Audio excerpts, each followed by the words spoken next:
Good evening, ladies and gentlemen. Welcome back to Cone Racing League. You join myself and Jamie once again for tier number 1, round number 12, season number 6, and it's a very, very mighty day indeed because happy birthday to Cone. 2 years we have been at this. Not me personally, but this league as a whole, the admin team, all the drivers, everybody from here from start to finish. It's been 2 whole years of this project, and what a project it is turning into.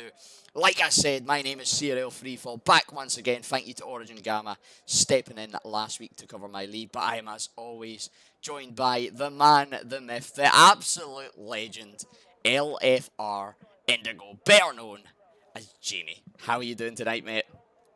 Not doing too bad. It's nice to be back with you after your last week's absence, and yeah, nice to be here in Imola classic track, of course, and it's very difficult to get right as well. So let's see how many drivers will make a mistake, because it's very easy to validate or in general make a mistake around this track. So let's see which driver has it in them to set up a perfect lap time around here and soak up the pressure during Q3. But for now, Q1 with 18 minutes on the clock, you'll see the bottom 5 disappear and top 15 will go through. The Q2 top 10 go through, the bottom 5 get knocked out. Whatever you set your fastest lap time on, that's the tyre you start on. And Q3, the good old top 10 shootout.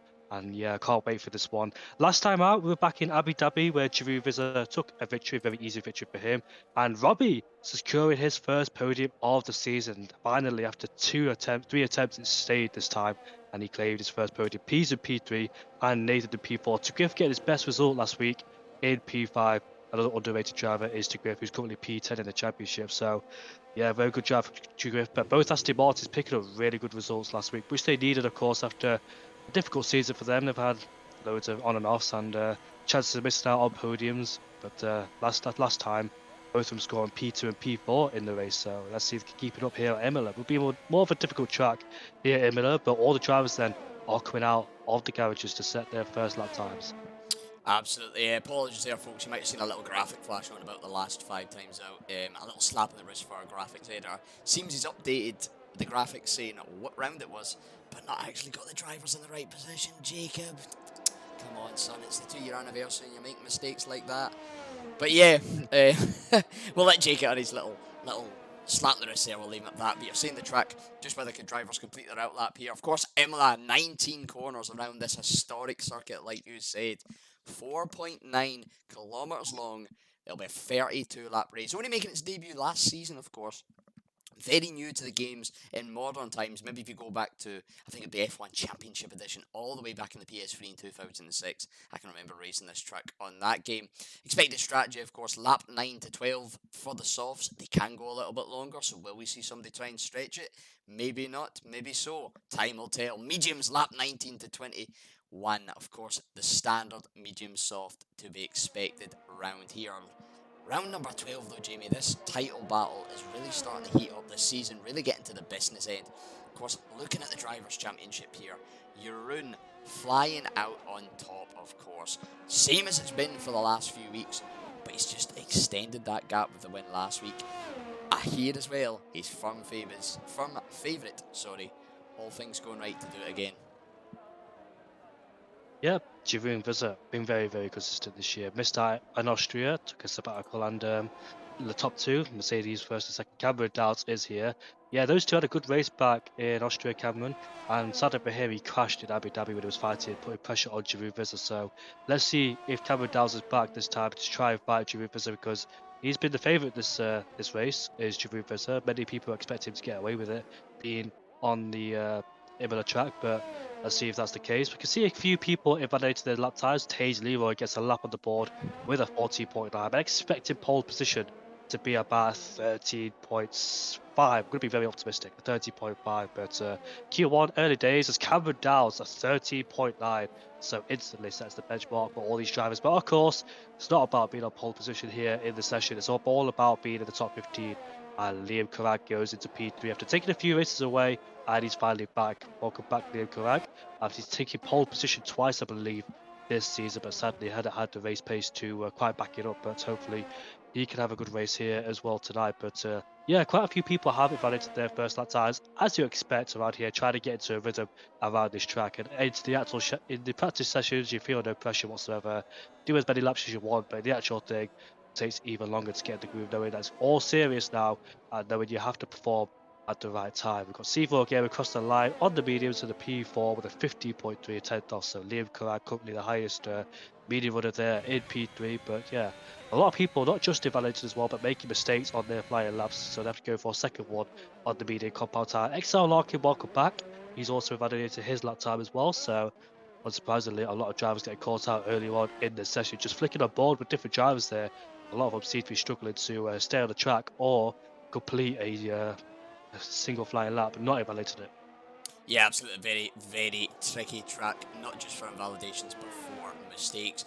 ESWGR, better known as Josh, crossed the line with a 14.78 tenths of Shizu. Cameron Downs already. Cameron, we already know what the pace he has got. You're saying here a pole time of a 13.5. I'm going to be a little bit even more optimistic. I've heard a few of the guys talking about doing 13.3s, maybe peeking into the 13.2s in practice. Now, that's, of course, practice, but I've gotten good money, good sort of honor, shall you say, on one of them putting together a perfect lap. I'm going to go for a 13.3 pole time here. I'm really maybe ramping up the pressure on these guys. Troye, of course, on the medium set of tyres, just talking about that, a lot of cars on the mediums here. He sets his first lap, a 15.1. I believe the delta, you might be able to correct me on this if I'm wrong, Jamie, about the 6 to 8 tenth mark, roughly there and thereabouts. So a little bit of a difference here on the two tyres, of course. The mediums, probably the better race tyre in all honesty. Softs tend to sort of die off a little bit, although the tyre wear percentage doesn't rise up. You really feel it underneath the car. Of course, our tier 3 and tier 4 drivers experienced that on Monday night. Highly recommend, if you haven't done so, check that race out. They were both insane with lots of twists and turns. Main ones being safety car and rain. What's your chances of that happening tonight, Jamie? Hopefully not any rain, but yeah, there's still a good chance around here in Imola. But there's a good chance this weekend, in fact, in Imola for a chance of rain. So, but in this session, hopefully not in the race, because last time out we raced here, it was actually raining, and it wasn't really one of the best races to watch in terms of rain, because it's so difficult enough to overtake around here. But in the rain, it was just all following each other. So I'd rather have a wet qualified session than a wet race, because it could spice up the pecking order, and let's see who, in the dry conditions, who could claw back after making mistakes in the qualified session due to the rain. But I can see a few people out there, including Pease, Nathan, Mark, invalidated their lap tires. Pease and Chivu Vizza. Chivu Vizza is actually going for another flying lap on his set of mediums. A bit tentative going into the second chicane there, but as we make our way down into turn number 7, that is turn 7. I don't quite remember the corner numbers there, but Mark has retired. He's crashed at the exit of turn 3. Qualifying is over for the Maltese driver, and he'll be starting at the back of the grid if to Griff sets a lap time. So Mark then, under massive pressure, to Griff goes to P3. So it's confirmed that Mark will be starting last unless somebody gets disqualified from this qualified session. So yeah, another driver gets caught out by the curbs in turn 3. Such difficult curbs this one. You want to get off them. You want to take the right amount of ones in turn 1 and turn 2 and turn 3, but you got to be careful not to hit the sausage curbs, because they will send you flying. Proven by Mark already. That's a massive shame to see him disappear early on in this qualifying session. But Chavuvas are then making his way around the final corner to set a lap time of 15.0 and pops his Williams in P5. Absolutely, Mark. I'll be hugely disappointed with that performance there. I know he was actually one of the ones that I was meaning when I was talking about getting into those nice and low lap times. So, huge disappointment for the Maltese driver. But he has got a little bit of race pace about him. He can handle himself in the race. Maybe it's an opportunity to go for that coveted driver of the day. On board with Nathan, we're getting to that typical quiet period of the session here, Jamie. Everybody putting in, most of them anyway, putting in their first laps. A lot of them banker laps on the mediums, now switching to the soft tyres. On board with Nathan here, he's going to come up to this final chicane. This is one of the ones we're talking about with the curbs here. You've really got to attack them to gain as much time as you can, but if you attack them too much, get on the throttle too much, you're either going to invalidate or you're either going to spin. Either way, it's costing your lap. Nathan, though, coming through the penultimate corner here, using as much of that on the left-hand side of your screen. That is kind of same again on the final. A very easy corner to invalidate or to spin. He's going to come up to the line and set a 14.757. Sees him go. Provisional P2 in this first session. The bottom 3, regardless of mark, are all on their outlaps here. Snell I believe he is, I think this is his second race in CRL, I might be mistaken there. He currently finds himself in the drop zone on a flying lap, but on a slow flying lap at that by the looks of the split there, unless of course the game is bugging out of his. Ferg, of course, not a competitive time there of 30.2 and Rudy at 23.5. Them six at the moment, all in the sort of immediate danger zone, but with the speed that the guys have got, and with of course a lot of them doing medium tyres here, these last 8 minutes are going to be very spicy. Snail, in fact, is on a flying lap, 23 seconds up in his time, and I'm sure he's going to gain even more through this final sector. Coming down to the final, the penultimate corner. Sorry, go ahead, Jamie. Rudy's just popped himself into P2 there. Massive gap from P2 to P3, half a second. So Rudy then gets a good lap time on the board, but Snell then makes his way towards the line. It's P3 for him. It's a 40.6. So yeah, good lap time from the British driver there, as Robbie just flies past us on his final flying lap. So let's see how Robbie does. It's turn 1, turn 2, taking a lot of curve through there, and turn 3 as well, taking a lot of curve, but make sure you don't hit those sausage ones, the orange marked ones. As we make our way into the Villeneuve chicane, turn 4 and turn 5 takes it very nicely. A bit hesitant, especially through the entry there. Coming into turn 7 now, let's see how it takes this into third gear corner, bring it out wide, get the throttle immediately, use a lot of curve on the exit as well, and let's see how Robbie takes turn 9 and turn 10. Let's see how he takes it. Two nice exit there for him as he makes his way towards Accra Minerali, turn 11. First flat out through turn 11, turn 12 and turn 13. It can be quite difficult if you carry too much speed there. The back end will step out on you. Like you said, Scott, coming towards this chicane here, if you mount these curves too much, you'll end up invalidated or lose the rear end like Yuki Tsunoda did back in 2021 when he made his debut for AlphaTauri in the second race. But Robbie then make his way towards the penultimate corner. It's very nicely. Now coming to the final corner, don't hit the sausage curve on the entry, don't run out too wide to get a validation, and let's see what lap time he can set as he makes his way towards the line. It's a third place with a 14.5. Yeah, Cameron Dowd seemingly the only driver to get into the 13s, but we're just awaiting the main competitors. Some of them are setting their best lap times on the mediums, of course, but I think they're switching over to the soft compound tyres right now because probably know they're not safe. But Pyro, the only driver not set a lap time who's on a lap time right now, Pease hasn't set a representative. He's going for a flying lap right behind him. Ferg's backed out a bit as well. But Rudy, Nathan's got into P3 with a 40.4 on his third lap on the same set of softs. So Nathan have had a lot of time going lap after lap and exploring the track to see where he can attack and find the limits in the Aston Martin. Both Aston Martins up there in P3 and P4. Who are you on board with, Scott?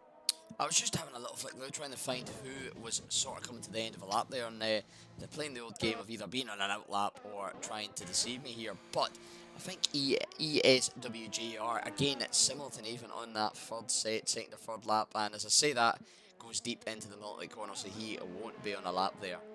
Expect to see that Alfa Romeo jump into the pits. Yes, he does. Further back, is that Ferg on a lap? He's just starting his up the front. Let's have a little lap on board with our previous champion, of course, having to miss a few races this season. Maybe not having the best season he would have liked, but there's a lot of new, shall we say, young competitors on this grid, maybe compared to a few seasons ago, but he's still got the pace as he should. Making his full-time return this season, of course, having a little sabbatical. Finishing up the first sector there, around that tricky hairpin. Expect to see some maybe nice daring moves of that in the race, and then coming through this middle sector here, like you'd said, down into this Aqua Minerale, short shifting all the way down into fourth, getting on the power as quick as you can, but not too quick, and not carrying too much speed, or else it could be curtains for your lap. A little bit hesitant maybe on turning there, could have took a little bit more curb, but maybe opting to be safe or sorry, does the Englishman, well, English Scotsman, I'll refer to him as English. Penultimate corner now, down into front gear, quickly up to fourth, just to ride it round the corner, carry as much momentum as he can, and now down to the line, sets his first representative lap. It's a 14.5, showing that this old dog certainly has learned some new tricks, mixing it up there at the front. Pease, now not on a lap, says he's down his time. Interestingly, still out in the mediums.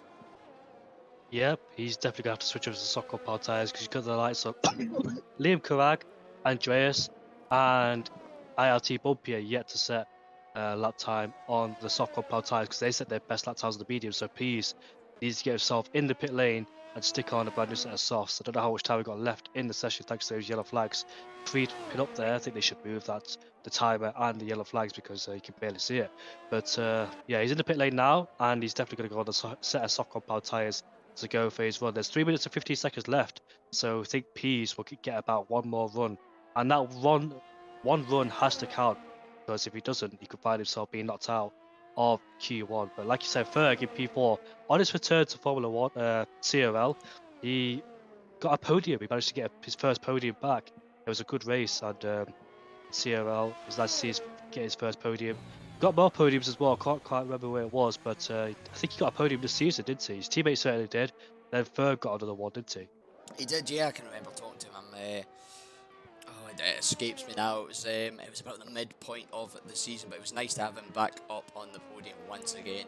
Sort of one of the furniture here, especially when we're talking about a 2-year anniversary of the league. Vouter, one of the new boys in comparison. 14-2, of course, your reigning champion here in Tier 1 for CRL, puts himself up into P4 in that Haas. He, of course, finds himself with a new full-time teammate, of course. Snell taking the vacant position in the Haas in place of Steiny. Steiny, on his travels, having a little shift to sunny Spain for his work. We wish him all the best. Of course, another full-time member, been here for quite a while in the period and history of CRL. On board with Liam Carragh then, currently in P18, 15-2 on the mediums, of course. He's on a fresh set of softs here on his first flying lap on these softs. He will technically have time for one lap. In fact, he's not even on a flying lap. He's now just deploying the battery. So, catching me out once again with that. Maybe need to get the old glasses out here, Jamie, just to be able to notice these things tonight. Yeah, mate, he's on a flying lap, and Peas just came out of the pit lane, so he's only got one flying lap, Peas, to get it absolutely spot on. Doesn't have to go too quick, but a quick enough time to get the time to top 15. If he validates, game over for him. But Liam Carragh then makes his way towards the Villeneuve turning 5 and turn 6 for him.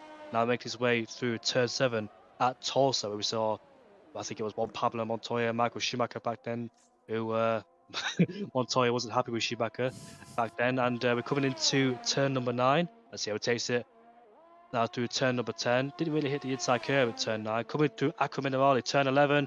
Flat out through there. Turn 12 can be very difficult. You can lose the back end easily through there and invalidate your lap time as well, as we make our way down towards turn 14 and turn 15. This chicane, 5 tenths up.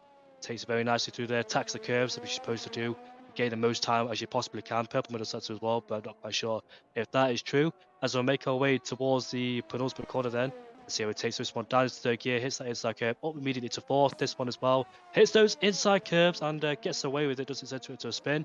And he makes his way towards the line. And let's see what lap time he can set. It's P15. That's not a good lap time started for him. We've still got the likes of Larkin, to Griff, Choye, who's about to start a flying lap, and Peas. Go on board with Peas because he's coming towards turn number 7. Now coming through turn 8 and turn 9, coming through Acqua Minerale then. Very important for him not to validate, otherwise it's game over. Very close towards the exit of turn 13 as we make our way into turn 14. 7 tenths up. So this lap time is good enough to get himself into top 15, but got to be very careful now not to make mistakes. He'll be pushing Liam back in the drop zone. It's goodbye for Liam for the time being until we see him to the race. If Peas does complete this lap, he can get himself inside that top 15. But here he comes then, make his way towards that final corner, keep it nice and tidy, and let's see what lap time he can set. This should be good enough for the top 15. And it's P5, so he's definitely saved. That lap time has helped him. But XO Larkin to Griff and Troye. Troye's just invalidated his lap time. The exit at turn 12 went a bit too wide, and sadly for him, it's good night for him. And XO Larkin then will be pushing Andreas out. Andreas, for the second race in a row, might find himself getting knocked out if XO Larkin can put it all together. He was knocked out back in Abu Dhabi. He finds himself in P15. He'll be watching XO Larkin into Griff as he makes his way now towards the penultimate corner. Let's see if Griff can get himself inside that top 15. If he makes his way towards the penultimate corner, goes too wide and invalidates. It's all down to Griff now. Let's see if Griff can get himself inside the top 15. It makes his way towards the line, and he doesn't. Misses out by 200. Andreas is safe, and that's it for Q1 there. Choye will not set a lap time because he validated that lap time. So Andreas then is safe, and his heart was in his mouth for the time being there. That was real edge right on the limit. 200s separating your P15 from P16. Of course, everybody from P16 biting the dust for this qualifying session and will not make it through into Q2. Cameron Downs though, just shy. I never even noticed that. Jeroen getting into the 13.9s, Rudy into the 14.1s as well. So that gap at the front that Cameron had, of course, he only done one run, so will have plenty of tyres available to him in the rest of this qualifying session. Was enough to get him pole by only very slightly. Further down though, Relentless Mark meeting an unfortunate end on the exit of turn 4 and taking the wall at the wrong angle. Troye unable to make it through, setting his best time on a medium set of tyres, as well as XL Larkin, Liam Carrick and T Griff all failing to make the 14.6 quota to make it into Q2. Andreas just through by the literal skin of his rear wing, barely scraping that Alpine into Q2. But Q2 is now a different story. Those times will now go out the window. Who can make it into the top 10? Bear in mind, those that do will need to start on the race tyre. We did see a lot of cars use their medium tyre in Q1. A few that didn't. One being Shizu Cameron Downs. Could be one to watch if he wants to mix it up with the alternative strategy. We know he's got the pace based on his Q1 time. But with the tight margins we have in every track, and even round here, it could be a bit of a gamble, and I wonder if any of the drivers, let alone him, will pull that off. Welcome to the chat, Leslie, Jacob Booth, and Cameron's dad. Cameron's dad watching on. He's seeing his son set a very good lap time, of course. And welcome, Bailiff. Nice to see you in the chat as well, and all those people who are in the chat. I promise we'll communicate with you because we tend not to look at the comments, but we should do. Very hard to do so when there's live action here, but we'll try our best to try and communicate with you guys as much as we possibly can. Jacob Booth sadly not raising tonight, but he is watching on. So yeah, 2-year anniversary for CRO, like you said, Scott, and Jacob Booth and Nathan Booth can be very proud, along with other people who have helped along the way of what they've created. This project has been amazing. I joined here not 2 years ago, 1 year ago, back in November 2020, or I think it was October 2020, and I've been a commentator ever since then. So it's been fantastic. Commentated with Tier 2, I've commentated for Tier 4 as well, and the Academy tier as well, and ultimately the Tier 1 session. So it's been what a journey it's been here in CRL, and there's a very nice community as well. Everybody getting along with each other very nicely, and yeah, it's just amazing to see what it's become, and with all the drivers here and the commentators as well. Scott being the commentator with me, very nice to have you with me, replacing me as main comms, but obviously you've got all the technology. I've just got the fancy equipment, mate. You're still the main comms in my heart. You've got all the know-how. Yeah, like you're saying, you're, to me, one of the Brickback Andreas, just quickly jumping away from that, invalidating it. This and next lap jumps back into the pit, so we'll have to go out again. But like yourself, you've been here, what was it, October, November 2020. I was January 2021. Started off racing, of course, in Tier 4. I've had the pleasure of racing in Tier 4, Tier 3 and Tier 2. Back to Tier 4 this season on the wheel. And commentating, in fact, on Tier 4 and Tier 1, the very top and the very, not bottom, but just the very, I suppose the bottom, yeah, I'm trying to think of a nicer word, but I suppose that is probably the nicer word, of course. Getting my debut alongside the man, the myth, and the incredible legend that is our very own Danny Mac, a.k.a. Pheasant Plucker, a.k.a. Fandango. Commentate alongside many men, just like you have, Jamie, and it's always a pleasure, and seeing the community grow even in the year that I've been here, it's insane. So a big shout out to, of course, our head admin team of Nathan, Jacob and DC, along with the rest of the admin team, and we can't forget our other founding members that are still in the community.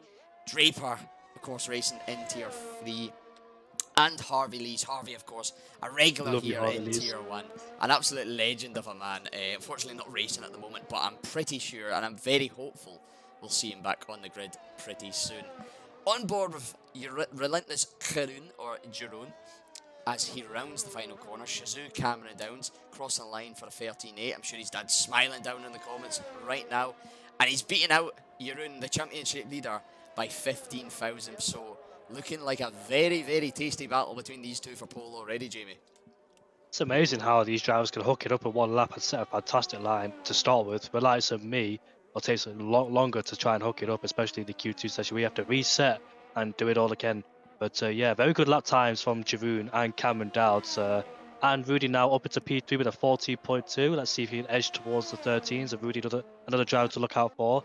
He can set pole position when it's on his day. Taste Leroy P5, 40.6, but I dare say that's not one of his best lap times he could do. We've seen him do better. Robbie has validated his lap time. So is Seagull Gamer. Seagull Gamer is a very interesting man to look out for because he's one of those drivers that could hook it up or bottle it, and we've seen him exit in Q1 before. We've seen him on the front row before, so he's a very interesting driver to look out for. Same with Het Bompier as well, who's the man down in P5.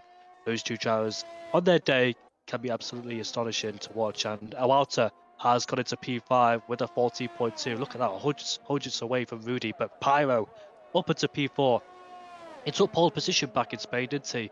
But I think he suffered a drive-through penalty. As Cameron Dowds has retired from the session, knowing that he's very safe. And yeah, just the one lap for Cameron Dowds. He just got himself through instantly. And Girouvas, I'll probably do the same thing when he returns to the pit lane as well, knowing that he'll be safe for the time being. And they'll just wait for Q3 to happen and just think all about it. Where can they improve? It's interesting they don't do more than one lap.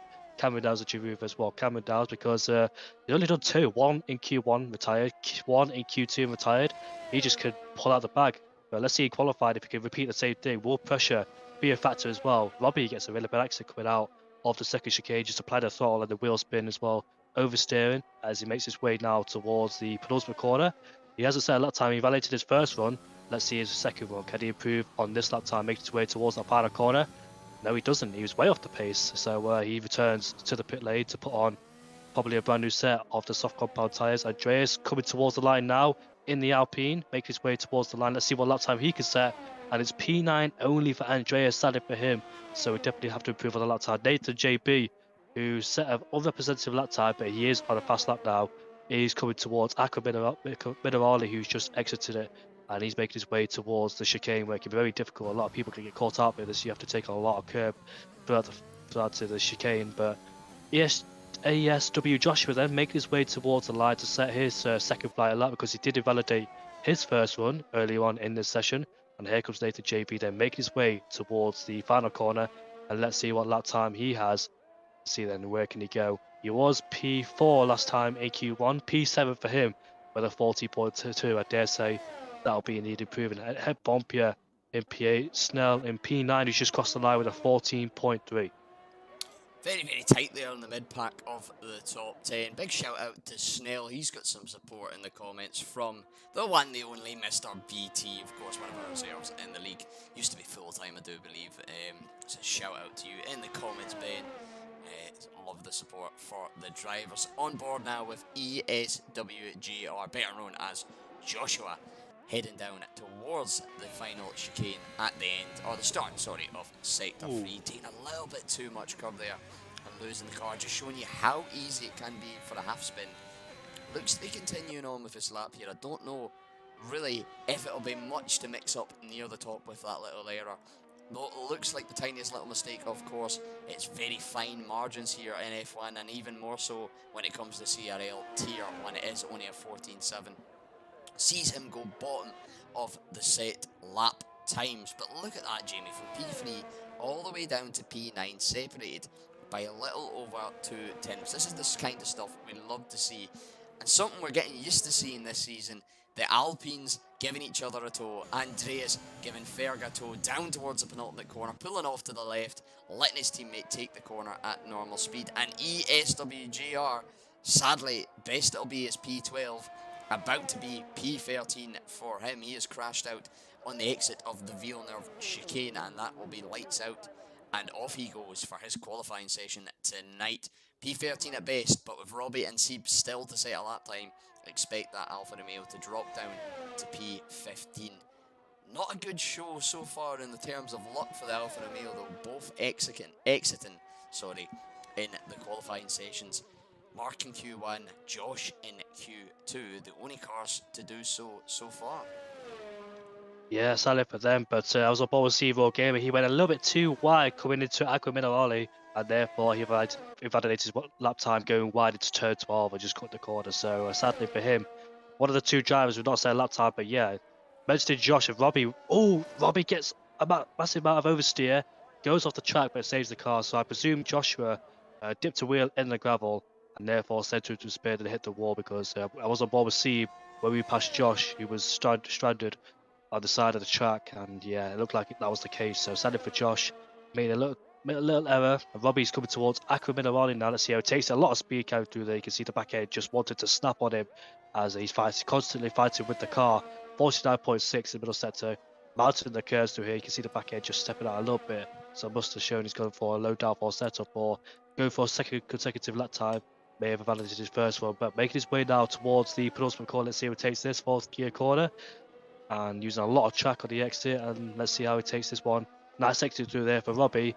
What's this kind of lap time going to be? It's a 14.2 and puts him into P9. Wow, that's so close from P3 to P10, about 3/10 or under 3/10. That's just so incredibly close between those guys, isn't it? So Berg is coming out of the pit lane.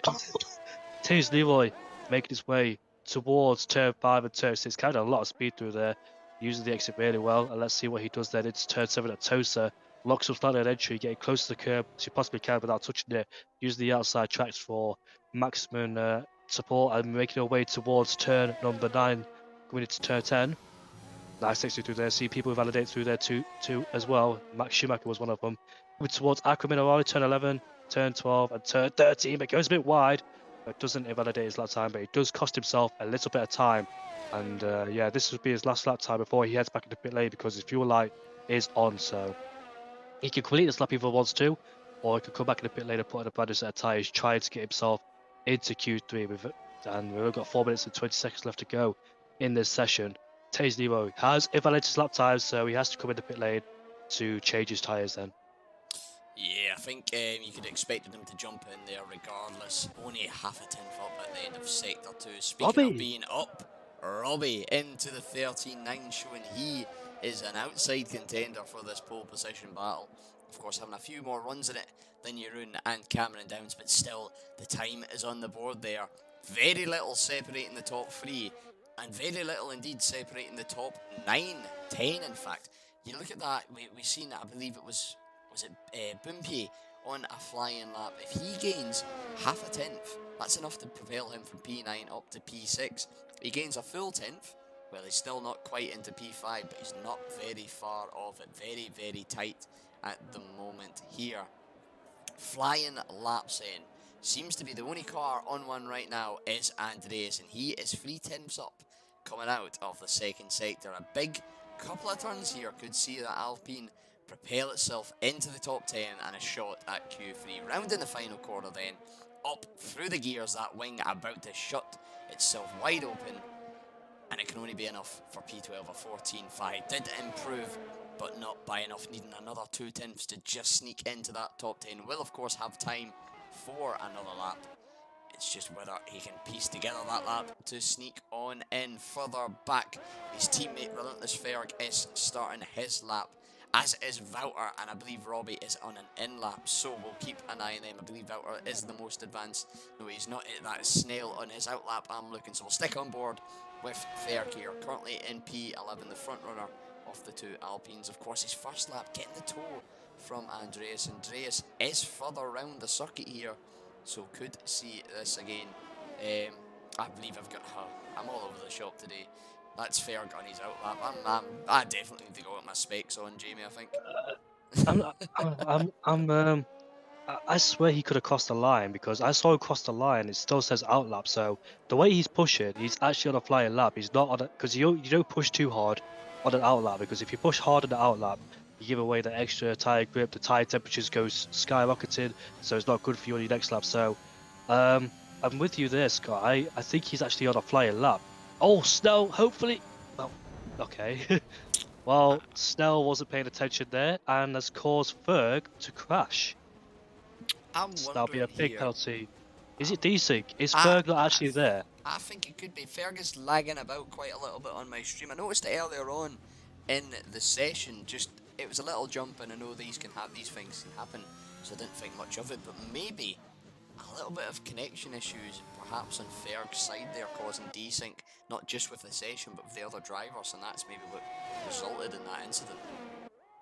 Yeah, I agree with you. But Snell, he saw an LP coming. He should have got out of the way regardless if he was lucky, because he was definitely, even if he's lucky, because you have to get out of the way for him. He was just on the racing line. So yeah, I think Snell definitely takes some pain for that one, I'm afraid. Unless it could be a glitch where he might not be there on your game. He could be somewhere else on the track. We've had that before where, let's say for instance, me and Peas back in Bahrain, where we were both on different parts of the track. We're actually on the same part of the track, but on our game we're on different parts of the track, if that makes sense. It's called D6, so that could be another case, but same time it could be all down to Snell not paying attention, sadly for him. So he could find himself in a bit of a penalty coming his way, because that's quite clear.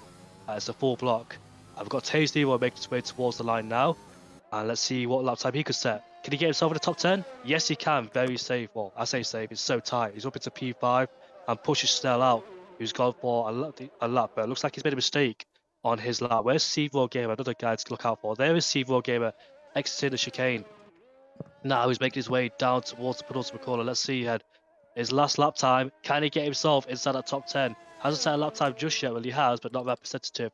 As he makes his way towards the line, can he get himself in the tie of the top 10?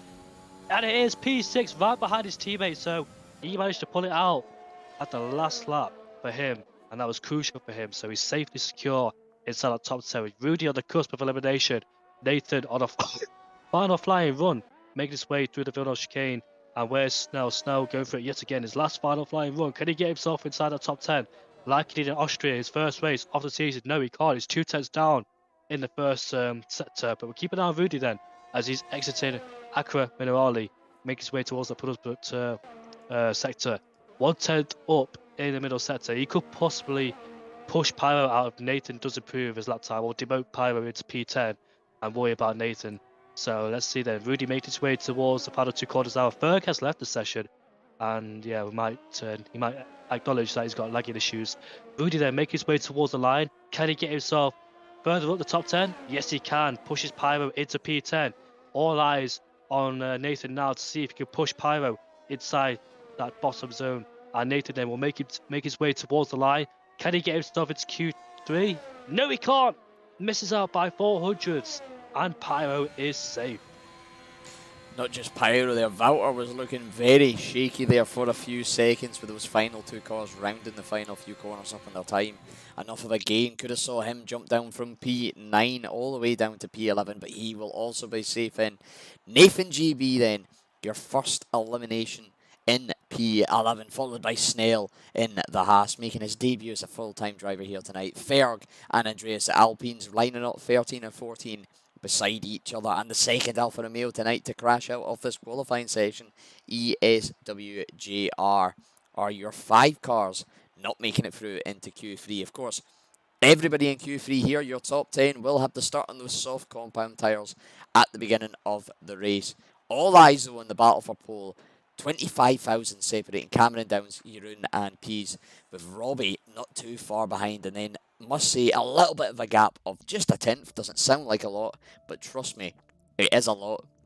And the battle for P4, 5, 6, 7, 8, 9 and 10 is tightly contested. This is set up to be a real interesting Q3 and hopefully a really interesting race here, Jamie. 12 minutes to go then before we find out who's on pole for round 12 of Season 6 here in CRL Tier 1. And it's anybody's game. It is indeed. Let's see who can hook it up in the final few moments of qualifying. The pressure will be ramping through. But I've got some news. But yeah, it was no desync between Ferg and Snell. Snell has apologised for getting into the way of Ferg. He thought he came out of the pits at the exact same time as him, but misjudged it. So that's definitely a penalty coming towards Snell's way, because he's just cost Ferg from getting into Q3, hasn't it? So yeah. Effectively, yep, he's cost him a chance at a flying lap that he could have been improving on particularly. It'll definitely be one for the stewards' office, and I think, without judging, of course, I will be involved in that discussion. It could be a slam dunk penalty quite easily, and I believe the penalty for that, if I'm right, is just a straight up quali ban. So not the best way to make your full-time debut, I must say, but we live and learn, we move on.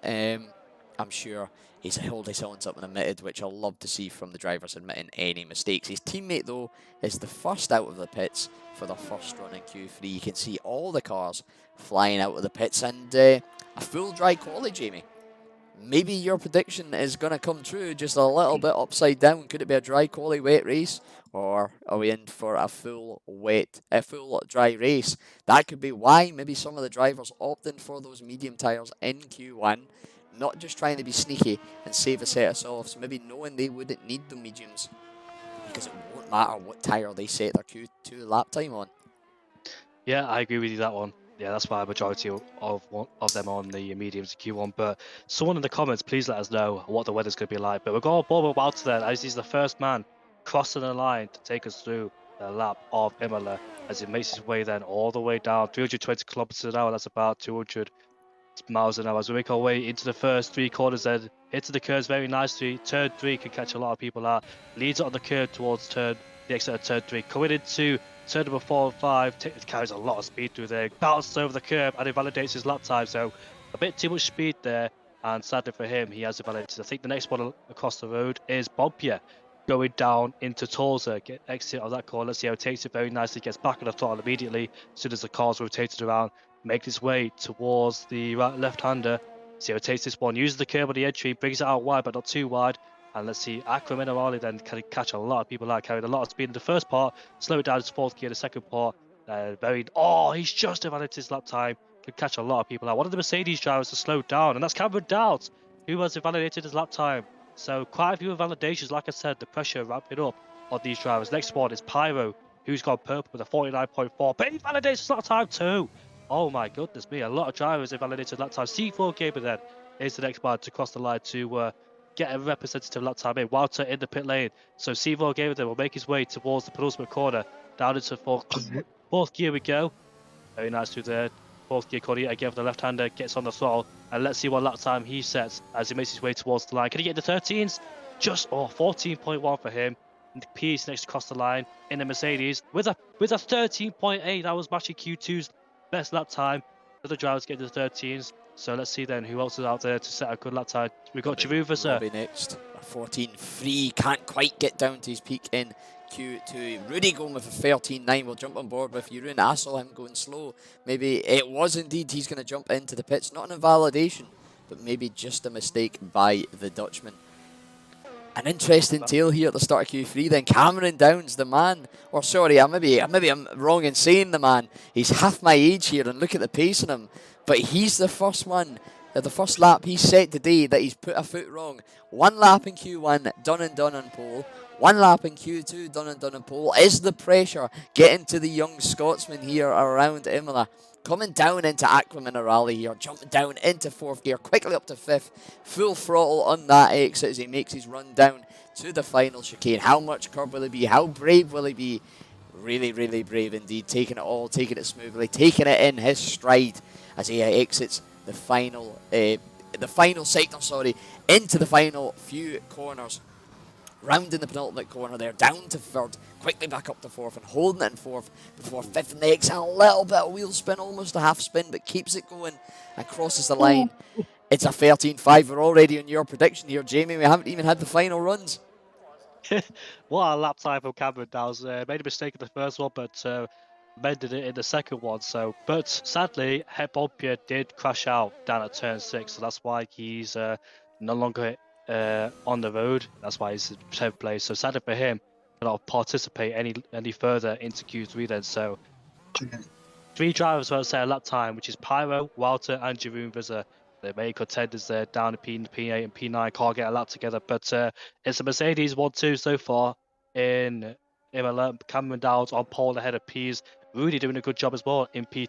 C4 Gamer in P4. We know he's a handy driver when it comes to qualifying. Sometimes you can get knocked out of Q1 and sometimes he's right up there. Robbie in P5, Tage Nero in P6, both McLaren's doing a good job. And 4 drivers want to say lap time, one of them can't due to crashing out. Pyro, Walter, and Jeroen Vizzer. So there's your times there. Can anybody in this session get close towards Cameron Dow's time or potentially beat it? So 13.5 is a lot to ask for. Can anybody find that lap time?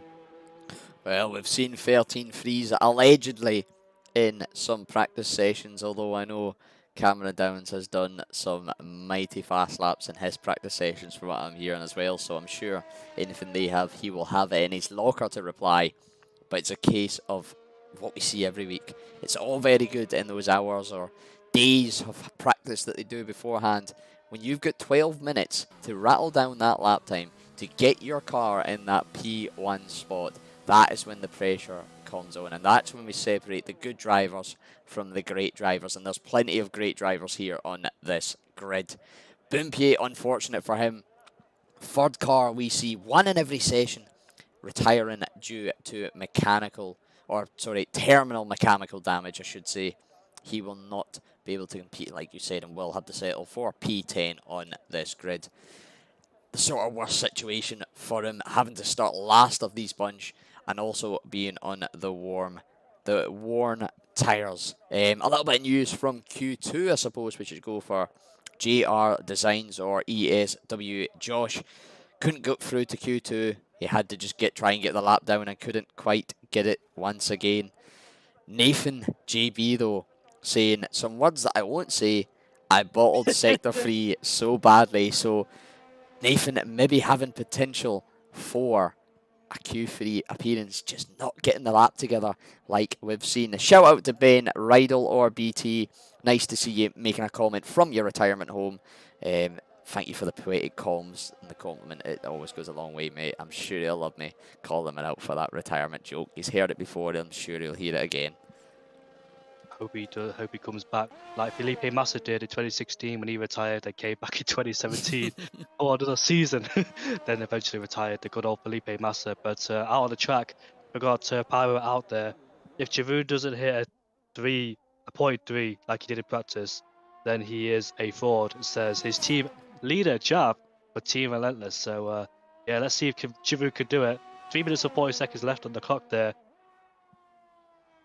3 minutes 30, indeed. A couple of lap times just to go. Pyro will be the first to set a lap time. Sorry, Jamie. I thought you were taking a little break there. Jump back in, son. I was waiting for Ben's comments. He's finally got a comment out there. It took me it took me 2 weeks, but 3 minutes and 20 seconds left to go in this session. Then we've got our main competitors such as Cameron Downs and Peas on the track. We're just waiting for Rudy to make it a full house. Sadly, Bompierre can't take part, but Pyro then has got a lap time on the board as he makes his way then towards the line. Let's see if he can get a lap time on the board. If he makes a mistake on the first one, then he can go for the second one because he's got time to do so, whereas others can't, like Cameron Downs and Peas and the rest of them. So Pyro then got out there early just in case he makes a mistake on the first one and take turn 1, turn 2 and turn 3 very nicely to there and gets a good exit throughout turn 3. Now we're making our way down into turn number 4. We're on the corner, very nice through there. Turn 5 hitting the apex, going out wide. Coming towards turn 7 at Torsa now. Widening it in through third gear. Gets a good exit as well. On the sort of very nice smooth lap for Pyro so far as we make our way down into turn number 9. Gets on the grass on entry a little bit there. Might have cost him a little bit in terms of understeer. But one of the McLaren drivers has made a mistake down at turn 3. Don't know which one it is because they're both so close together. So one of their laps is already compromised. Is the McLaren drivers as they both overtake each other. As Pyro then 49.3 in the middle sector, mounting these curves through the second chicane, gets a good exit for him. I was going to go on board slightly. I think it was Taze Leroy who made a mistake. Yeah, it was Taze Leroy. But Pyro making his way towards the penultimate corner. Down into third gear we go. Gets a good entry through there. Cuts the curb as well. Coming towards the penultimate final corner. And let's see what lap time he can set in the Red Bull. It's going to be a 13. It's a 14.0 and gets himself ahead of Steve Raw Gamer then. I think Steve Raw Gamer is the next one to cross the line. Goes 2 tenths quicker. Let's see if he can hook it up. If these 2 tenths, if he can find more time, he can find himself in P3.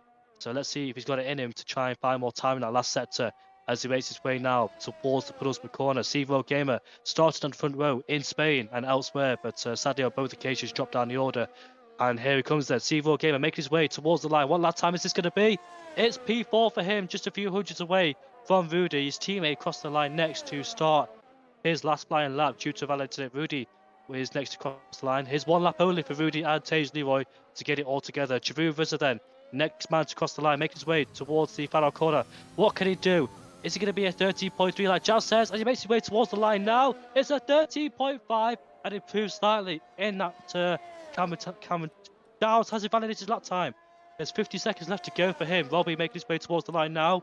And it's going to be P3 for him. A 13.7. What a lap time there for the Hungarian driver. Walter next across the line as he makes his way towards the final corner. Let's see what. Oh, it's not a representative lap time, is he? So he backs out that one. I think Pease is also advantage his lap time too. So the pressure is soaking in. But Pyro then makes his way towards the final corner to go for his last flying lap. Is it going to be good enough though? But yeah, what a lap time of Giroud Vizza. Can Cameron Downs snatch back pole position after he validated his first run on his brand new set of last tyres? But Taze Leroy has gone 5.10. Oh, he's just validated it, and he's almost spun the car as well. Mounting the curves a bit too much there, and the Irishman will be definitely disappointed with that lap time there. Sadly for him, but Rudy just behind him has gone purple in the middle sector. Has he got what it takes to try and get a pole position as he makes his way now towards the penultimate corner? And let's see then. Can he hook it all up in this final sector to get himself back into P3? And let's see then, as he makes his way towards the line, it's going to be a 13.6. He's in P3 ahead of Robbie. Just waiting now for Pease and his teammate Cameron Downs making his way towards the corner. 1/10 up. He could snatch back pole, but he's invalid on the final corner. And he'll be very frustrated with that lap time. Just catching him out. All the hard work undone in the final exit on the final corner. That's a massive shame for Cameron. Robbie's in the pit lane there, but where's Giroud? Is Giroud improving? No, he's in the pit lane. So Giroud will be a pole position unless anybody can snatch it away from him. Pyro can't. Walter is making his way towards the line. It's fifth place for him with a 30.7. But Giroud is on pole position, ladies and gentlemen, for tonight's race. Cracking lap from Jeroen. Not quite getting down to the 13 frees like we had maybe expected or hoped for them to. Cameron Downs had the potential for a 13-4 until that final corner mistake. Only 300 separating the top three here. Less than a 10th separating, 300 separating the top two. Less than a 10th separating the top three. And 2/10 separating the top 5 or 6 here. Really, really tight. As toenails, as the great Fandango would say, as we get to the end of this Imola qualifying session. There is your pole sitter once again in the Williams, your championship leader, of course. Despite the stick receiving from his management team, saying they're disappointed, in fact, Jav, it's still a pole position with a 13.540. Shizu Cameron Downs, P2, 36 thousandths further behind, just under a 10th back, a sector. 10th, I was right there, Jamie. I'm stumbling all over the place tonight, mate. Is the Ferrari of Rudy in P3. Robbie just under 2/10 back, closely followed by Wouter in the Haas. Pease, see Pyro and Taste Leroy, the last of your time setters, with Bumpy unfortunately having that crash, the little tree going off into the big trees, not able to get a competitive lap time down here in Q3. But now all eyes turn to the grid, to the formation lap, and of course to the weather. We know the front 10, if it's dry, starting on softs. We know the track position of every car thanks to the qualifying. Is the weather going to be nice to us? It is not. It is an absolute downpour here in northern Italy, and I believe, Jamie, it could be full wets for the initial stint of this race. We are right in saying that's why the mediums came out in full flurry in Q1, because they knew they didn't need them to start the Grand Prix. This could be tasty, but at the same time, it eliminates that DRS that we know and love here in Tier 1, especially at Imola. It's such a powerful tool down the start-finish straight, so this could be a spanner in the expectations of what this race holds. And of course, the wet weather, maybe a few drivers altering their setup in preparation for that. Maybe that's why we didn't see the 13.3s, the 13.4s. Although a 13.5, if it is a full committed wet setup, is still a very, very impressive time around here. While we wait for the grid to form up and ready, how about we've missed out, of course, your World Constructors' Championship, of course, tallied across all 4 tiers. It is, of course, the Aston Martins leading the way at the top, thanks to one man, particularly in this tier, Robbie. He's had his fair share of bad results, getting podiums snatched away here and there, but last week made it stick, getting that Aston Martin onto the podium. Ferrari, again, another talented driver, getting multiple podiums in the form of Rudy, find herself up there. As do Haas, Williams and Red Bull, really showing that although it helps to have good drivers in all tiers, if you've got a man consistently putting that car up near the front every week, it can be a massive boon in this championship fight. Although, of course, it looks like the Aston Martin has well over 240 points over P5 and Red Bull. This is over 4 tiers. There is 4 times the points available to the constructors that there is in the drivers. So over the next few and final Grand Prix weekends, expect these gaps to shrink and shake and the drivers and cars to move about in their position. But 5 seconds to go until the beginning of the formation lap here. We'll get a look in at what tyres they're going for. I suspect it'll be wet, but could we see a few chance it on the intermediates? Maybe they'll all chance it on the intermediates. Despite being a Scotsman, I'm not an expert on the weather here, on how severe the rain is. And in fact, it is all inter, so there you go. Normally in Scotland here, when it rains, it pours, and we just slap the wets on, Jamie. Yeah, I remember last time, I think Jeroen got a good start off the line, I believe. So can he replicate what he did last season when it was rained here in Imola? So it could be very interesting to see how he controls the start of this race. So qualifying was very important there because it's hard enough to overtake around here. But yet again, in the wet conditions, Liam Carrack is quite handy in the wet conditions. But yeah, like you said, it's just very difficult to overtake. And he's down to P17. So what can he do from there? Will he find himself in his favourite conditions up the pecking order? But because I can see a few lights going on, such as Jeroen business, so he's underfueled the car because it's very easy to save battery and very easy to save fuel around here because you're not going full throttle along the way, and more likely experiment with the throttle, try to get the exit right and not go fully flat out at the corners you would be doing, such as turn number 9 and down up to turn 11 where Aquamelli starts. But it'll be an interesting one. Let's see if there's any chaos because turn 1, turn 2, and turn 3 are so tight. We saw Max Verstappen and Lewis Hamilton have a bit of chaos down at turn number 3 in the first 3 corners of the opening lap of last year's race. So Jeroen on pole with Cameron Downs in P2, Rudy in P3. Let's see what he can do from there. Robbie, let's see if he's got good pace in the wet. I think he's got good pace in the wet, has Robbie. So it'll be interesting to see what he could do. But hopefully it'll be a transition to wet to dry. Hopefully we can get the dry phase soon. Absolutely. Hopefully we can see some dry compound tyres slapped onto these cars. Maybe about the halfway mark. Reset track as well. Spin and reset the track on the formation lap. Not the confidence booster you need going into the Grand Prix here.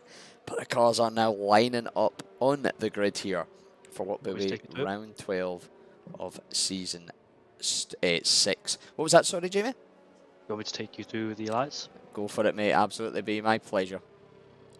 All the drivers line up on the grid there. Very interested to see Cameron Downs versus Jeroen Vizzer. Very hard to get a good start off the line. There'll be a massive wheel spin at the start of the race. All the drivers, but who can manage it well? Who can get a good start off the line? Can Cameron Downs shoot past Jeroen Vizzer? Or has Jeroen Vizzer got the start sorted? We're just waiting for the lights to go out. What round is it? It's round number 12 here of season 6. Right, lights, camera, action. Here we go then. For a drive-through penalty, but Cameron Downs has got a good start. Here comes Robbie alongside them both, as Robbie will take the lead of this race. But Cameron Downs overtakes Jeroen Vizzer immediately, which is crucial for him as well. Jeroen just hit the back of Cameron just a little bit there. No damage sustained, but Pease has gone off the track.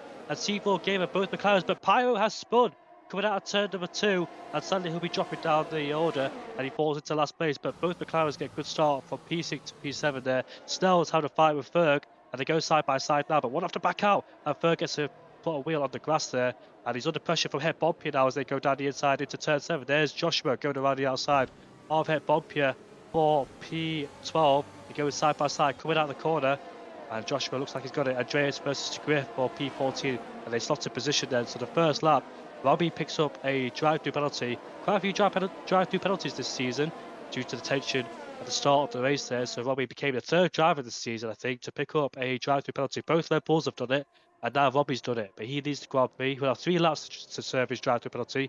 Then he'll have to go to the pit lane and take his drive-through. But sadly for him, he'll drop all the way down into last place. But Pyro then down to P20. Hopefully he sustains no damage. But Andreas gets past Joshua for P12 again. I think Joshua made a mistake coming out of the chicane there. Andreas is right behind him, able to take advantage. But Cameron Downs then on lap 2 leads Jeroen, got a perfect start, and there he goes. Then Cameron Downs has the fastest lap. Yeah, Cameron down to low NP2 effective race. Net leader Robbie having that drive through is actually pulling out a nice gap here at the front. It is a what a shame, what it could have been for the Aston Martin driver. Of course, that drive through equivalent of a 20 place grid penalty. T-Griff battling with Mark and Boompe. Boompe running a little wide into turn one. T-Griff, they must have been moving across there slightly aggressively. All within his right, looked clean enough, but maybe catching a few drivers off guard there. And Boompe sadly ending up in the gravel and going for a spin. Mark then will be left to chase down again the Ferrari and try and make a move once again. The car's starting to settle out into a nice little rhythm here. Of course, it's a train without the DRS this week. No DRS as that rain continues to fall.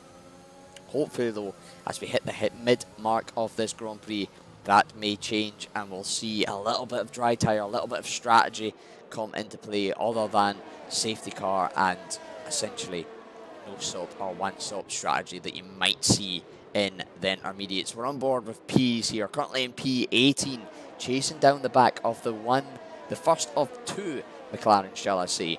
Ayati Sieb just in front of him, following closely to Taze Leroy, his teammate, the Irishman, currently in P6. No need to watch out for those second gaps, like we said, for the DRS, so it's going to be a little tricky maybe to monitor who's going to be in place for passing or not. It's going to be really a lot more opportunistic here, you would say so, Jamie, just with who makes a mistake and who can really take the corners better. Yep, indeed, and Taze Leroy and Seaboard Gamer themselves had a bit of a bad exit coming out of the final corner, both slided as they applied the throttle really early, but I think both McLaren swapped positions the last lap because Taze Leroy was ahead of Sieb. Sieb was ahead of Taze Leroy, but I think they both swapped because Taze Leroy was all over the back of him, and Sieb eventually let him go. So he's holding up Pease in P8. Pease did have a fantastic start himself after he went off the track in turn 2, as they all bunched up together in the first few corners. But the lap before, I saw XL Larkin made a really good move on the outside of Troye in turn 3. So that was a lovely move for XL Larkin, who's currently behind Liam Carrag. Mark puts a pressure onto Griff. There we go, they're the side by side coming out of turn number 9. They're going down into Aqua Minerale, and Mark gets ahead slightly, but Griff is coming back, shoves him off the track for good measure, but eventually Mark takes the position. Liam Carrag follows through very shortly. Snell picks up a penalty. Sadly for him, exceeded track limits very early on lap 3, but Cameron Downs is right on the back of Robbie, but I think Robbie will serve his drive for the penalty this lap. I think you have to have 3 laps before you have to come in the pit lane, and there he is then, Downs in the pit lane, and sadly will serve that drive to penalty. I think it's a non-stop around here, as Javu Visser sets the fastest lap of this race, pursuing Cameron Downs, trying to take that pole position or first place after got it taken away from him in the first lap. But yeah, those two are close together. Rudy in P3, Taze Leroy, who's in P5 there. P's on putting pressure on Seaboard Gamer ahead of him, trying to look for any possible advantage if he makes a mistake. Snell at the back of Nathan, who's got Ferg following as well. Those two had a good battle the first lap of the race, Snell and Ferg. Bit argy-bargy between those two, but it's the first lap, and taking track position is crucial around here. Get as many places as you can on the first lap, then settle into a rhythm for the rest of it. Absolutely, indeed. Couldn't really summed it up much better myself. Pease closing back in on those two McLarens. Unfortunate for Robbie having such a good start, minus the jump, of course. Having some really good race pace, it looked, when he was in clean air. Will have to do it all over again. He's 6 seconds adrift of the nearest car.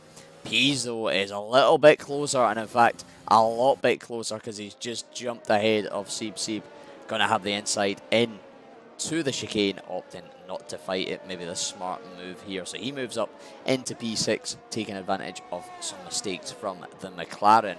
Further down the field, there seems to be a nice little battle going on for P8 by the looks of things. Nathan JB currently finds himself in P8 in that Aston Martin. He's got Snell, Ferg, Andres, Josh, Mark, and Liam Carrag, all within a very short distance behind.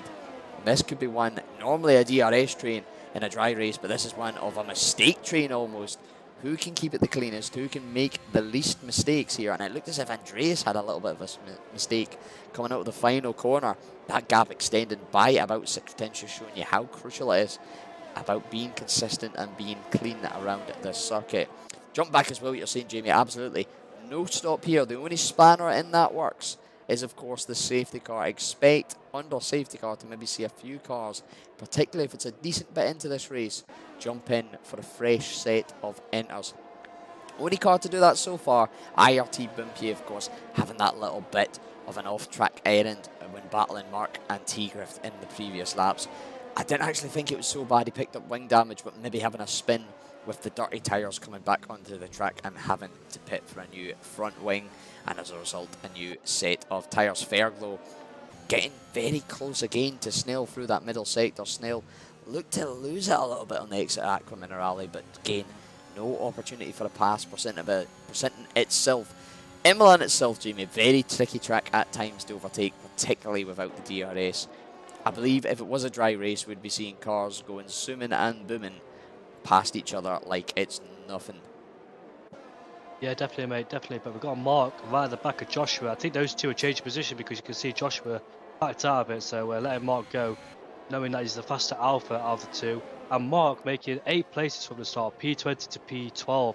So that's a very fantastic performance, especially in the wet conditions as well. Keeping out of trouble. Snell spun at the exit of turn 3. He's lost his wheel and he is out of the race. Our first retirement of the race.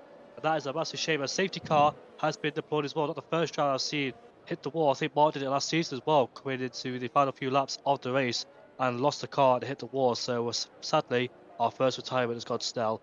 I think Nathan went wide through turn 1, turn 2 and turn 3 and Snell trying to cut back underneath him, but sadly that curb, being lethal as they are, got on him and sadly lost the rear of the car and essentially hit the wall later. So that's a massive shame for Snell. Trying to put Nathan as much pressure as he did. He actually put Nathan under a lot of pressure as he himself went wide, but ultimately it was Snell who made the worst mistake out of the two. Yeah, he was tight on the rear gearbox of that Aston Martin for quite a bit of time there, but like you say, sometimes pushing too hard can result in the tiniest of little mistakes, and those are the mistakes that cost you. Good news though, if your name is VRobbie16 or IRT Boompier, this will allow them to regroup with the back of the pack and try and make something of the rest of this race. We're only 6 laps in here. We're going to see any of the leaders jump into the pits. No, we do not. All of them opting to stay out on the fresh intermediates. Probably the best choice, I must admit. But will we see any of the back runners, do you think, Jamie? If you're Pyro, if you're Robbie, now 6 laps on the intermediates, it's not a huge amount of wear. But that little bit of advantage, knowing you've got to pull your way through the field, it could be the difference. Maybe losing out a position or two. Do you think any of them will opt to jump in the pits, or do you think we'll just see them stick by as it is? I think they're just going to stay there, to be honest with you, because losing one place can be bad enough because it's going to be difficult to overtake them back. So, yeah, Robbie's in the pit lane. He's got nothing to lose, and he had a drive to penalty anyway. So, it's the pit lane he goes to put on a brand new set of the Inters, and Bompier can follow through as well. Second chance for him, for Herr Bompier. Respect for him for staying in the race, and yeah, he's got a second chance at this race to try and make something of it for him down in P19, and Robbie could also try and do something, but it's a shame for Robbie. He picked up that drive to penalty there, just a bit too eager at the start, probably the pressure getting towards him as well, but he rejoins in P18 to hit Bompier, ahead Bompier, and he can start to rejoin the pack as well with a warm set of Inters as he can start to warm them up on his outlap. Big shame for Robbie that, but it's not the first time we've seen him come for further down the grid up to a good point-paying position. Of course, he's going to have 6 to 7, maybe even 8 laps left. Less than you normally would to do so, but definitely not one to rule out for getting up into that top 10 and maybe even further. Long race ahead of us here, of course. This could be the first of many safety cars given the conditions and just the trickiness of the track. Hopefully, though, this could play into our hands here. If the sun is on its way, this could really spice up the strategy as well. Could make it, maybe instead of a definite soft to the end, do they gamble on the medium? Do they gamble on the soft? Of course, that is all hearsay because we do not know what sort of weather is coming from. One car jumping into the pits though there, that right, is that Rudy? I wonder if he's picked up some sort of damage. I know the penalties for contact are a little bit less hefty now since one of the more recent updates, but no, that's the medium compound tyres. Wow, the track is drying up for Rudy there. No damage for him. It's just a scheduled pit stop on the mediums. Is it drying up? It's still raining, but you never know with the game module. It can happen when it's still raining, but the track's drying out, if that makes sense. So it doesn't really, but yeah. Gamble, Rudy. That's a massive gamble considering it's in P3. And it's a gamble that'll work beautifully for him, or be a disaster for him and he rejoins all the way at the back of the field. But yeah, massive gamble for Rudy there. Let's see if anybody follows through. and it looks like it's still raining just a little bit, but it looks like it's just easing off. So thankfully, it's not one of those conditions where it's inters and it goes to wet. It's inters going towards dry. So can't wait then. Has Rudy made the right choice? Has he done a Lawrence Stroll back in 2019 and put on a set of the dry tires and gaining loads of positions in the process? But yeah, still slippery out there. Let's see if Rudy's made the right choice. If he hasn't, then he's cost himself big time here for falling all the way from P3 down to P18 and P19 when Bumpy gets past him on those inters. Yeah, speaking of Bumpy, I'm on board with him. You must be thinking, come on, Rudy, get a move on here. We need to bunch up with this pack. Rudy, of course, will be in no rush to do so. Hope maybe the safety car goes another lap here. Big gamble from the Ferrari driver, of course. If it dries up now, it looks to be the rain is almost completely off here, so we know how quick the track can dry in this game. It really does seem to just switch as and when it feels like from wet to dry. So safety car is going to be in this lap. It looks like it stopped raining. It stopped raining, yeah, but the track's still wet. But we don't know what the conditions are like. Rudy could be looking very smart here. And yeah, this is a big gamble for him. He could potentially find himself way out in the front, but those tyres need to heat up. The medium compound tyres will take long to warm up, especially in these conditions. But look at Walter. He's alongside Giroud Visser, but Giroud Visser got caught napping a little bit on the safety car restart. And as we go again, Ferg is right behind Nathan. I think they're going side by side. Yes, they are. Further back, you can see they go side by side as they'll make away. Head Bobby's got past Rudy, indicating that it's not time for the dry yet. And Ferg gets ahead, but Nathan's spun, and he's got into the wall. Has he? He's managed to keep it out of the wall, but massive contact further behind. Or I think one of the Alfa Romeos got caught in that incident as well. That could be Mark. Yes, it is Mark. He got caught in that incident, and sadly for him, has sustained front wing damage. As you know, I did see somebody lose a bit of front wing. Was that XL Larkin? I'm not quite sure, but I definitely saw some carbon fibre going off somebody's car. But yeah, massive shame for Nathan though. Got on the curb and just spun the car. But Rudy then, 4 seconds already behind Head Bompier, and that's a gamble too early for him. Well, you're saying that as long as he can keep it within a pit stop distance, it could all work out sunny for Rudy. Of course, 6 seconds already. It might have just been 1 lap too early. He really needs this track to start drying. I believe they are Nathan getting spun, and I don't know if he collected Mark or if Mark just maybe a little bit. We've seen it recently. The ghosted mechanics not quite working as they used to. T-Griff going for a move on ESWGR down into the penultimate corner, going around the outside. The Ferrari on the Aston Martin, the Alfa Romeo, and the Alfa Romeo on the inside coming out tops this time. Troy, Robbie and Mark very tight behind, and JR is into the pits. He is the second one to pull the trigger here for a set of softs, maybe a gamble from him. Larkin also in the pits.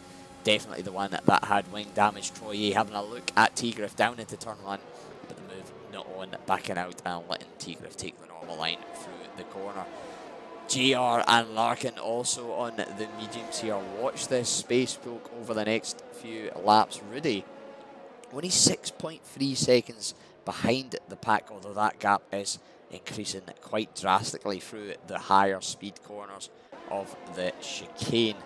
The track very much though, 1 second will be like this, ready and primed for inters, and the next, Rudy, ESWGR and XL Larkin will be absolutely flying.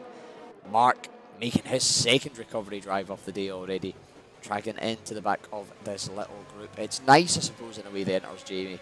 It doesn't give us the full on DRS stream, it splits up as the strategy commences. It gives us nice little battles all over the place because they don't have the DRS to keep them in front. Liam Carrag getting past Andreas on the run down to the penultimate corner. Can Andreas have a look back into it? He is on the inside, barely forcing Liam to make him give the space, and actually just by putting his nose in there, almost forced the Red Bull into mistake, but it was the Alpine losing it on the exit, and now T-Griff is all over that rig, and they came to big clash. Oh, that was close to being in the wall, but Andreas then forcing to Griff off the track there. That's a bit dangerous racing going on there, I must say. But yeah, Griff won't be happy with that one. He gets a 3-second time penalty. He gets off the track as well. So Andreas then really showing no mercy to anybody, and costing Griff a lot of time. But yeah, that definitely needs to be an investigation because that was not safe whatsoever. But shout out to Liam Carrag from P17 on the grid to P8, and Troye P19 to P9. So yeah, a lot of drivers benefited from this. Definitely make some big in-rows mark up from P20 to P11 despite having that little incident, showing that qualifying is of course only half the battle. Cameron Downs though out at the front, a 1.3 second lead over Jeroen, who's got a 1 second lead over Wouter. Wouter though, under slight pressure from the young Irishman of Taze Leroy. He's having a cracking race here in the McLaren, up quite a few positions already. Of course, made it into Q3, so did start in that top 10, but despite that, sticking with the big boys out front and really starting to put them under pressure. In fact, he's got Pease by a whole second. Of course, Pease did make the move on Seed, but hadn't been able, under the safety car restart, to make the move on Leroy. Further back though, the gap sort of that, there's not much in the way. There's little isolated battles, I suppose you could say, Jamie. Leroy closing on Wouter, but not quite close enough without that DRS assistance yet to make the move. Rudy, JR and Larkin, I've got the kind of feel for them. They'll put themselves maybe in this own predicament, but really a slightly too early call, as I can say. And it looks like Rudy's in fact had a spin on the exit of the final chicane. Yeah, a lap too, well, way too many laps too early, I'm afraid, for Rudy there. But yeah, it was a massive gamble because he gave up P3 to go for a pit stop. But sadly, it's got the other way around for him. And the track, even though it's started raining, it's not drying up as quickly as these drivers would have wanted because sun's not out and it's taken a long time for the track to just dry up. And hopefully we could get some dry tires on those cars soon. I think they're going on the medium compound tires soon once the track starts drying. I think about lap 18 or 17 when the drivers will put on the soft compound tires and absolutely go for it for the last few parts of the race. But like I said, Taze Leroy keeping tabs with Wouter. He's got P's by 1 second, so the young Irishman did a fantastic job. You know, Leroy has made a few mistakes in the past few races here in CRL, but can he try and get himself on the podium with Wouter there in P3? Javuvasa then putting pressure on Cameron Downs. He's just set the fastest lap of the race. He's currently a second behind him, a full second behind Cameron Downs. But who will pit first then in this group of Inters? It'll be critical because if you pit one lap too early, it could cost you a lot. If you pit at the right time, it could cost you benefit you a lot as well. So we'll find out who's the first to blink out of these Inters. Can the track dry up enough? We'll see. Thing is, as well, when you're talking about that discussion, you can't really rule out the likes of Pease, Sieb, and even Ferg. If the track just dries at the opening time and it's ready for mediums as they come up to the pit entry and the leaders are already past, well, they've got to do another lap on inters on a drying track, and the sort of your 5th to 7th even runners could get out in a fresh set of dry tyres and really close that gap and put themselves right in the mix here. Rudy having a nightmare on those mediums, having another spin on the exit of Aqua Minerale. XL Larkin doing the honourable thing, getting it completely off the racing line, letting all the cars through. Not the ideal lap. He's in as a reserve for AJ Wu. Whoa! Missing Cameron Downs has picked up a 5-second time penalty to ignore yellow flags. How's that happened? Because he's not overtaking anybody. So I'm not quite sure why he's got a penalty for picking up yellow flags. I'm not quite sure why this happened. He didn't overtake anybody, did he?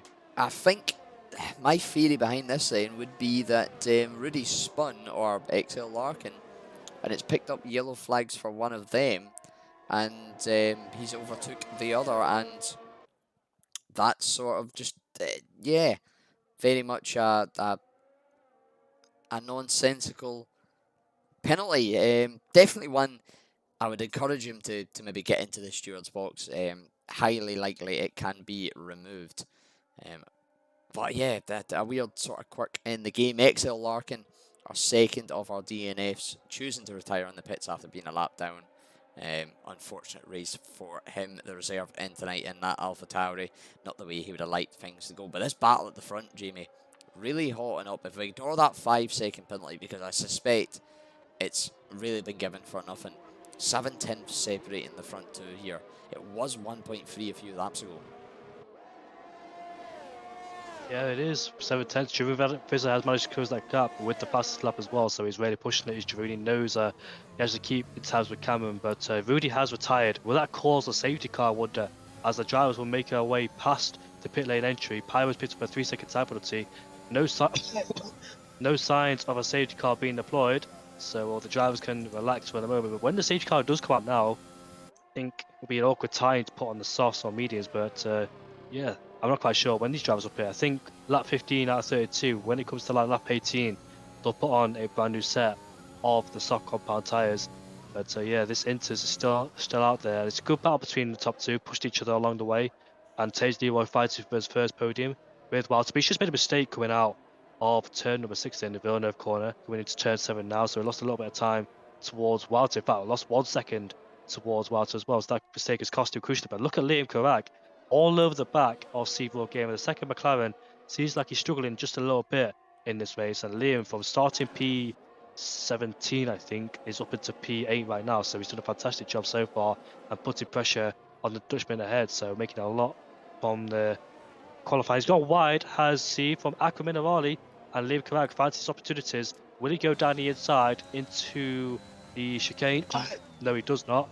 Have to wait for it, but he's right in the back of Steve then. When will he choose to overtake him? We're down at the Pillsford corner. Looks like he's too far away to do that so on that occasion, but Steve then confirming that he's definitely struggling in these conditions and under massive pressure from Liam Carrag right behind him. I'm wondering, I think looking at the track though, Jamie, we're not far off the crossover point. Well, in fact, Valter P's have pulled, Sieb pulling the pin. Was that DRS enabled as well? Fair getting a 5-second penalty coming into the pits. This could be crucial here. Cameron Downs and Jeroen only a couple of seconds ahead of Valter. Now, if the soft tyres are quick enough in the Delta compared to the intermediates here, this could be the undercut and a half of a century from Valter. He'll be pushing as fast as he can without spinning here. Expect to see Jeroen and Cameron Downs pitting this lap, although I suspect regardless what happens, up to that point, Jeroen was never going to pull the trigger on Cameron Downs. He was always going to follow what Cameron did and try and make the move on track. Leroy maybe missing a pin here, as is Cameron, Liam Carrag, going for the extra lap on the intermediates. Time will tell, of course. So an interesting one here. The top four all out in intermediates, everybody else opting for a mix of mediums and softs. 4 soft runners at the moment. Sieb in P8, Pyro in P13, and Nathan and Andreas P15 and 16 respectfully.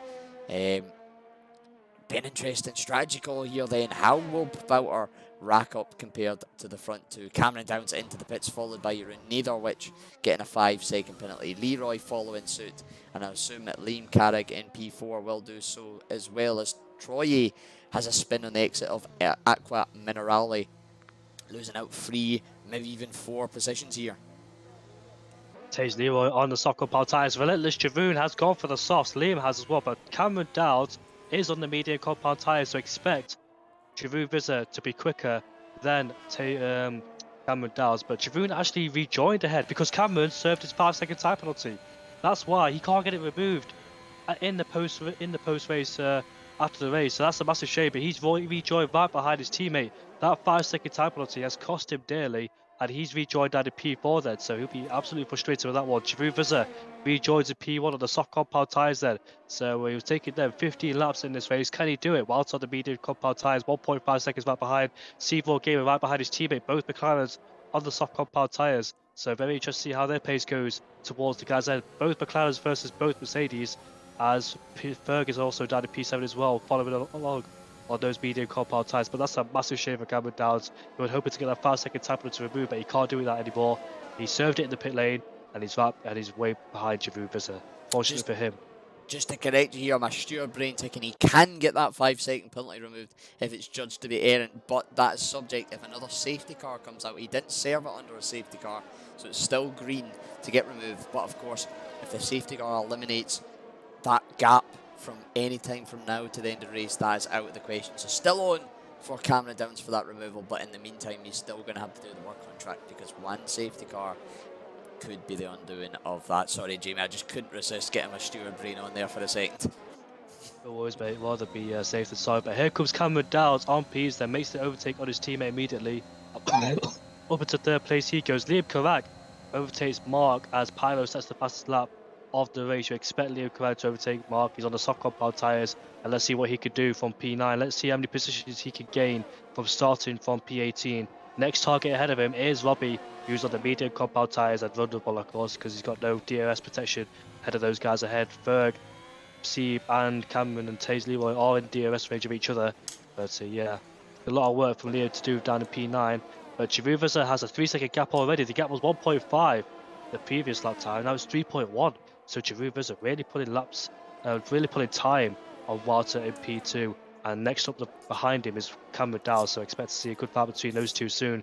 Cameron Dowles on those mediums. Can he catch up towards Jeroen on those soft compound tyres? We'll find out. But P's under massive pressure, as you expect, with Taze Leroy and Seaval Gamer on those soft compound tyres.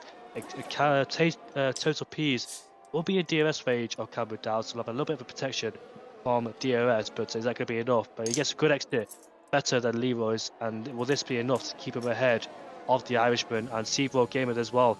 Down there in P6, both McLarens following each other, P5 and P6. Looks like they've got some great pace on their hands here in Imola.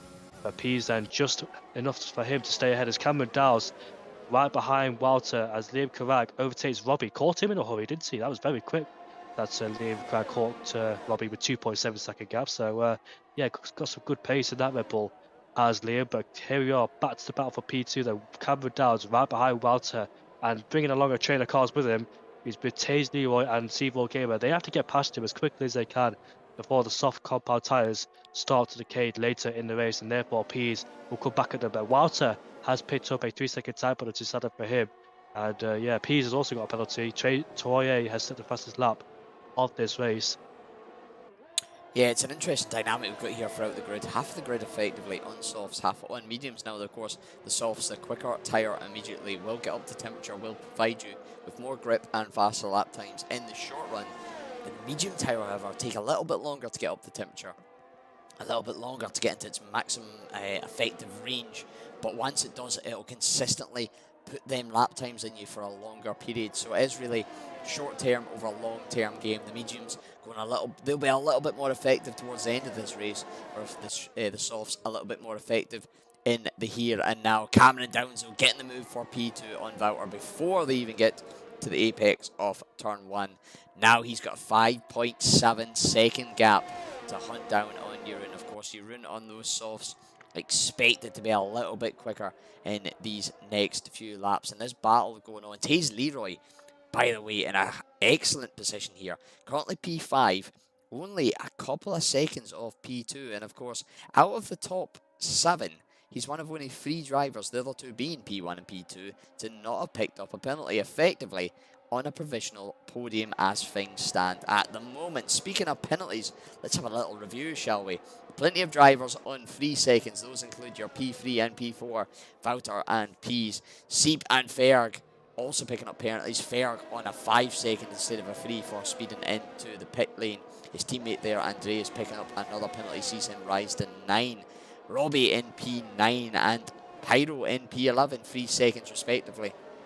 And then Tigriff with the biggest total of them all, currently in P14 with 11 seconds of pence. Andreas, like I said earlier, 9 seconds, and Troy with 5. So quite a few drivers with a hefty sum of penalties, even 3 seconds, quite a lump sum.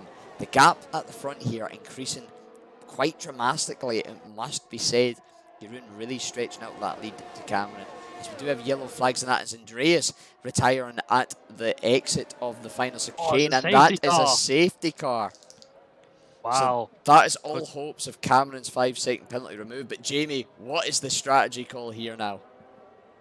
Lap 21 out of 32. Oh, I don't know, to be honest with you. I think these softs, the softs can definitely go to the end, reducing that tyre life, or tyre wear, I must say, with the reduced laps. So it definitely help the soft runners who are on that tyre. But I don't know, track position is crucial here. You can see people stuck in DRS trains, including Taze Leroy and Seaval Gamer, who was stuck right behind P's, despite him being on the medium compound tyres. Just can't seem to find a way past. So I think these guys will stay where they are. I think they'll stay out on the track. Wise for them to do that. Don't want to drop too much behind. So yeah, I think the guys from P8 downwards might try something else. What about Ferg in P7? Will he go for a pit stop? Those guys further down might opt to go for a pit stop, get off those medium compound tyres. But Chiruvaza is going on the soft compound tyres. Will Cameron follow in? Yes, he will. Walter follows in. So it looks like everybody's pitted then for the last part of the race. Everybody, including both McLarens, who are going to double stack, and both Mercedes, who are going to double stack as well. And while somebody stayed out there, that is Robbie who stayed out there, goes to P1. So yeah, Robbie decides to take track position rather than taking a brand new set of the soft compound tyres. So this could be very interesting and spice things up. This will give a second chance for Cameron Downs to try and reduce that gap. That 5-second time penalty then will not matter anymore, will it? Absolutely, that is completely out the window now. The safety car has sort of neutralised the field on 5 seconds. Unfortunately for Cameron, can't be removed. Oh, the grid though, going to be in fresh softs apart from Robbie. You must admit, if you're Robbie, you might be smiling now. I'm in P1, I've got the lead of this Grand Prix, but looking at the tyres behind, of course, effectively 10-9 laps to go by the time we get under racing again. Softs are easily going to be able to make that distance. I'm quite surprised at some of the soft runners. I suppose you ruin no real danger in him pitting if he knew that most of the guys behind him are going to pit. But particularly the two Mercedes and the two McLarens, Seeb and Pease losing out. Pease losing, of course, out to just Taze Leroy. Seeb losing out to Liam Carrig. So, yes, it is only effectively one position each, but those positions can add up, especially when you're short suit out. Taze Leroy, though, again, in a great position here, on for P3. And it looks like we're going to get a proper battle here between Cameron Downs and Jeroen. Jeroen must be kicking about that safety car. He had a 6 to 7 second gap lead there before it. That's going to be down to barely anything. Of course, we're going to have 3 full laps of racing before we get DRS underway, and it's effectively going to be a nice little shootout all the way to the checker flag here. Yes, it is indeed. Nobody should have tyre issues anymore because of the safety car, but Robbie then will be under massive pressure because everybody right behind him is on a brand new set of soft compound tyres. It's going to be an interesting race. We're just waiting for Troy A to catch up from P15 there. Quite a few retirements, including Andreas, Joshua, those guys who basically went on the medium compound tyres in the wet period have all retired because they're all too far behind and couldn't make any ground up. Snell retired, sadly for him, down at turn 3. We're fighting Nathan, just lost it on his own. Hitting turn 3 there, but yeah, it's a massive shame for him. But this is going to be, or my turn 4 because turn 1's effectively, yeah. It's effectively a little kink there on the bottom Yeah. right of your stream where the sector 1 is. That is technically turn 1, although I think for ease of our commentary sake and just for confusion, we'll effectively be referring to turn 1 as the proper turn 1. I would almost say so. Just waiting on Troy bunching up the group here and the pack 3 Sumin. Expect the safety car in this lap. This will give us 9 full laps of racing, 6 of which will have the DRS option available for the drivers. Effectively a nice little sprint race shootout to the end. No pit stops required. No real danger about who's going to finish and who not. It's all about who can drive it to the end. Of course, the drivers that do make it to the finish without resulting in any sort of terminal damage will score at least 1 championship point. The top 15 here, of course, getting points starting off with 40 points for P1 all the way down to a singular point for P15, and that illustrious bonus point for the fastest lap, of course, going to whoever gets the fastest lap on the top 10 currently stands with Jeroen. But safety car is in this lap, Jamie. 9 laps of racing, a few penalties here and there throughout the field, mostly softs apart from the one front runner in Robbie out front. Maybe a little bit of defensive masterclass coming here from the Aston Martin to do his best to hold off those soft runners. There's no real danger of their tyre wear dropping off a cliff. And in fact, it should be pretty even towards the end of the race. He'll be at the disadvantage with the full thing, but he has went early, just on the apex of the penultimate corner, and we are back racing. Pyro picking up a 3-second time penalty on the restart in the penultimate 2 corners. So very, very disappointing for him, but that is back under green flags here. Jeroen getting a good restart. In fact, most cars getting a good restart. Nobody really falling too far away. Boompe 9/10 his gap to P11 is about the biggest of the bunch, but it's all action from here on in, Jamie. How fast can Giroud overtake Robbie? Because if he can overtake him very quickly, he puts himself a car in between himself and Cameron Downs. If Giroud eventually overtakes Robbie, Cameron Downs will have to follow immediately so he doesn't lose that connection towards Robbie. So it's all about a question as well, how Robbie defends as well. How aggressive will he defend? Don't want to ruin the guy's races, of course, but he'll do everything he can to stay in P1 and currently leading the Grand Prix. He led the race and but he made a mistake with Akko Vinarali, and this is Giroud's chance now to overtake him, and he has done. So Cameron Downs will be seeing that, and he'll be frustrated because he would have wanted to try and overtake him in turn 1. But if Robbie makes another mistake, and here comes Cameron Downs there, that's crucial for him to follow follow very quickly, which he has done. And what about Walter just behind? And Pyro's retired from the race. Hopefully not another safety car, because I really want a good race towards from here on in. But no safety car then will be deployed. Taze Leroy, the massive pressure from Total P's right behind him. He's right up his gearbox is Total P's. But Robbie then in P3, we're going to see a good fight between the top two. Walter has to follow very quickly to get past Robbie so they get a hold up. Can Robbie stay in this DRS trade as well? Will he fall off outside the 1 second range of DRS towards Cameron? This is where you expect Cameron Downs and Giroud Vizza to pull away now, being on those soft compound tires. The first sector, you expect them to just fly away. Then Walter will have to overtake as quickly as he can then to try and maintain that lead ahead with Giroud Vizza and Cameron Downs. But Taze Leroy then under massive pressure from P's behind, Mark in P9 as well, putting pressure on the other McLaren in P8 there with Seavorn Gamer. Both McLarens obviously double stacking, that's why one of them lost more positions than the other. But Robbie, they go wide, picks up a 3 second time penalty, and Walter will take an advantage as soon as he can. He made a mistake here at Acro Minerali. Does he do it again, but gets a slower exit like he did the previous lap? Here comes Walter then. Well, I'll have to go for it, but I think he's wise not to do that because Robbie has the inside line there. Wants to get past him clearly rather than going side by side with him. But Robbie then 1.1 seconds out of DRS now between Cameron Downs and Giroud. DRS will be enabled next lap as Robbie has used all of his DRS to try and stay ahead of Walter, keep up with Cameron Downs for the DRS. But Robbie then will be under massive pressure at the final corner. Walter will be trying to out-drag him all the way down into turn one. Robbie's derated on the straight. He used all of his deployment for one lap. And here comes Walter. They're going side by side. As you can see there, Walter will take P3 away. Now he has to try and take P's is overtaking Taze Leroy as well. P's up into P5 ahead of Taze Leroy having their own scrap for P5. Now let's see if P's can overtake Robbie with ease as well with the DRS. But Walter crucially then has overtaken Robbie. He's 1.1 seconds away from Cameron Downs and Giroud Vizza. Can he get himself in that 1 second range of DRS to try and get his way back in there to try and take a victory? But yeah, they drop Robbie now. Robbie seems like he's struggling. He's got Total P's right behind him, followed with the other sufferers as well. Yeah, Robbie definitely going to be feeling the pressure here. He's, of course, dropping out of DRS to the cars in front, really not assisting in defence, and already on 10% ERS versus the next car behind him, P's. He's on 30% now.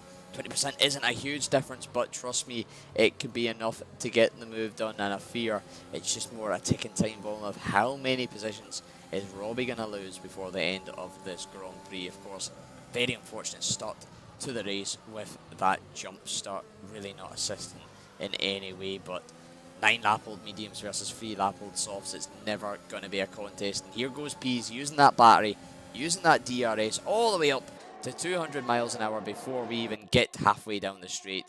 Lovely and easy as you can. Taze Leroy will be the next, but he's got Liam Carrick all over the back of him, who has Sieb all over the back of him, who's got Mark all over the back of him, who's got Ferg all over the back of him. What a battle this is right now from P5, effectively down to P10. They are really nose to tail. Mark making a little mistake around the Villeneuve chicane, inviting Ferg for a move, going for a move around the outside of the hairpin and getting a better exit on the outside line, forcing the Alfa Romeo onto the inside. A little bit of contact, wheel banging and forcing Mark across, and Mark spun. A little bit of contact between the two, wheel banging, forcing Mark onto the curb, and then contact between the two. And it's just bad for worse for Mark here at this Grand Prix. A poor qualifying compounded by an issue-filled race, not the way he would have wanted his first day night to go further back up the grid. Taze Leroy not quite able to close enough in to make a move this lap on Robbie. Of course, 2 seconds between Robbie and P's. Now is Leroy's chance to get that DRS, and of course Leroy not having any penalties, if he can keep it within 3 seconds of P's, and indeed Valter finds himself with a chance on the podium.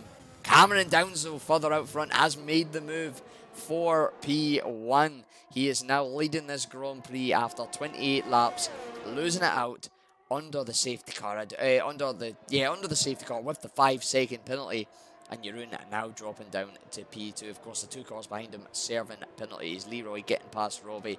Liam Carragh will be the next to go, and him as Ferg makes a move down the inside into the hairpin on Sieben. Boom Pugh has spun on the exit of the hairpin. I don't know if he's made contact with the wall. Robbie dropping down to P7. It's all kicking off here, Jamie.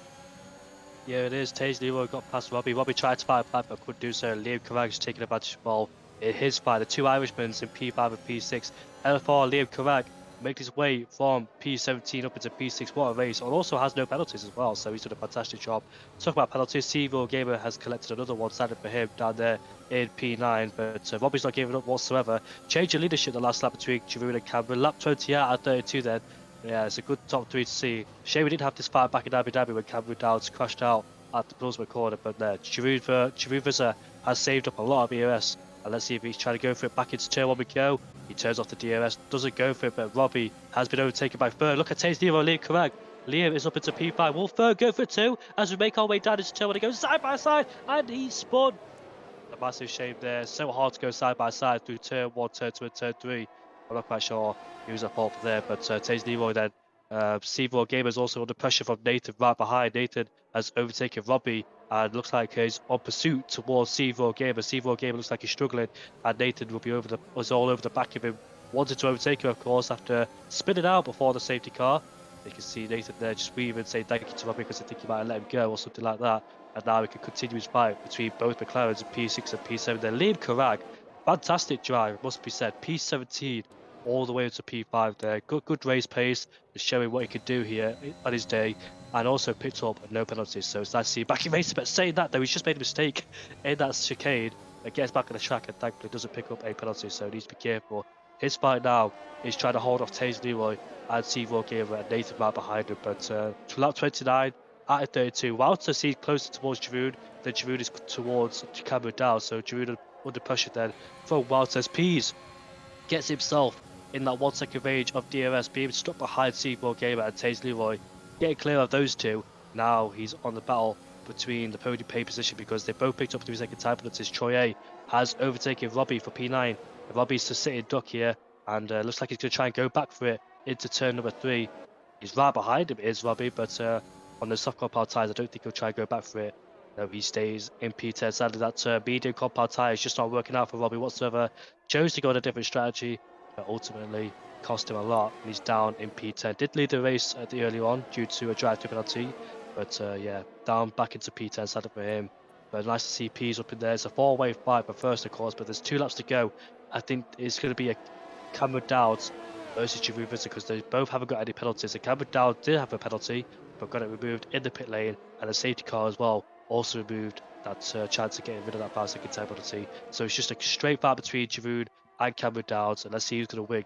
Giroud has saved up quite a bit of EOS in his fight with Cameron Dowd, ready to attack him later on in this race. Will be this lap or next lap? When will he choose his moment? It looks like it'll be this lap. He's getting closer and closer, but will it leave it the last lap? Because Cameron Dowd's quite a smart driver. When it comes to the last lap, he absolutely goes for it. Therefore, he managed to stay in front while Giroud puts it on attack in the last lap. But Giroud Visser then, it looks like a last lap attack move from him, and it'll all be down to the final corner whether he can get a really good exit and try and get it down into turn 1. Be an interesting fight how Cameron Dowd will play this out. He needs a good exit himself at the final corner. Use that EOS to support him. He's got a bit of EOS towards his name in his disposal as well. So looks like he's trying to save it, ready for that last lap attack. He knows it, and let's see if he can handle it between him and Giroud. But it's going to be an interesting fight between these two towards the last lap. Absolutely, the battle for the win firmly in these two. Valter and Pease having that 3 second time penalty. Liam Carrick was on, as along with Taze Leroy, for a moment for the podium, but unfortunately not able to close down that gap as Jeroen making a slight error through the chicane, losing out a 10th or so, but of course having that battery is able to reel in the gap. The gap now stands at 4 tenths, 3.5 tenths going into the penultimate corner. And now we're about to see the move for the lead of the Grand Prix, and not just lead, the victory. Here we go, folks. That wing of the Williams wide open, letting the DRS flow through. Jeroen dumping that battery. Cameron Downs derating in front, and Jeroen is going to sail past him into turn 1. Cameron had to settle in behind P2 with 20% less battery. If there is going to be any change in leadership, it's either going to be a big mistake from one of these drivers or an audacious, amazing move from the other.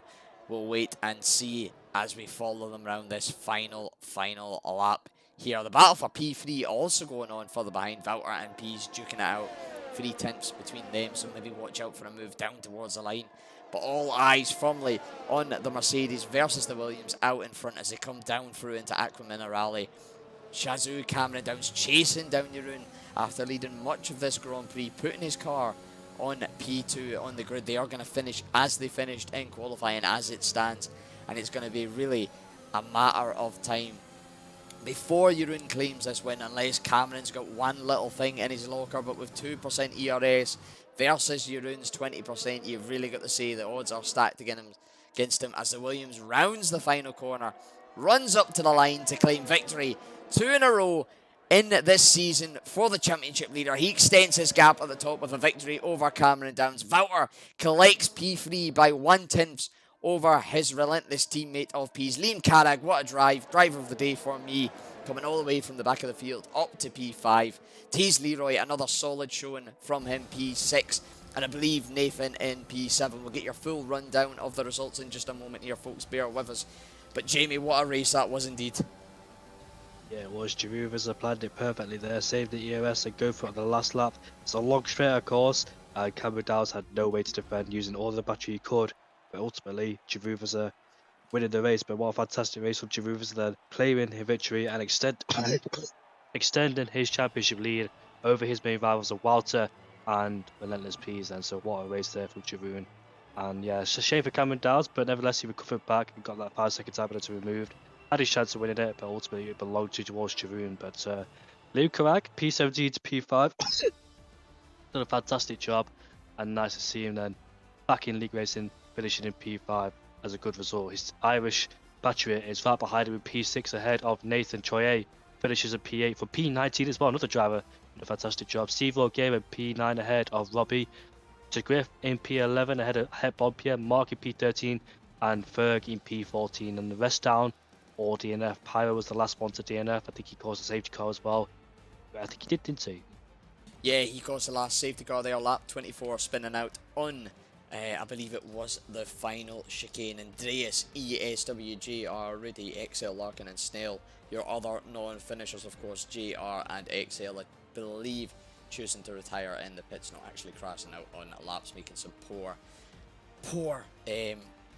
judgment on the strategy and maybe just getting a little bit on longer. I believe XL Larkin picking up damage, but an amazing race nonetheless.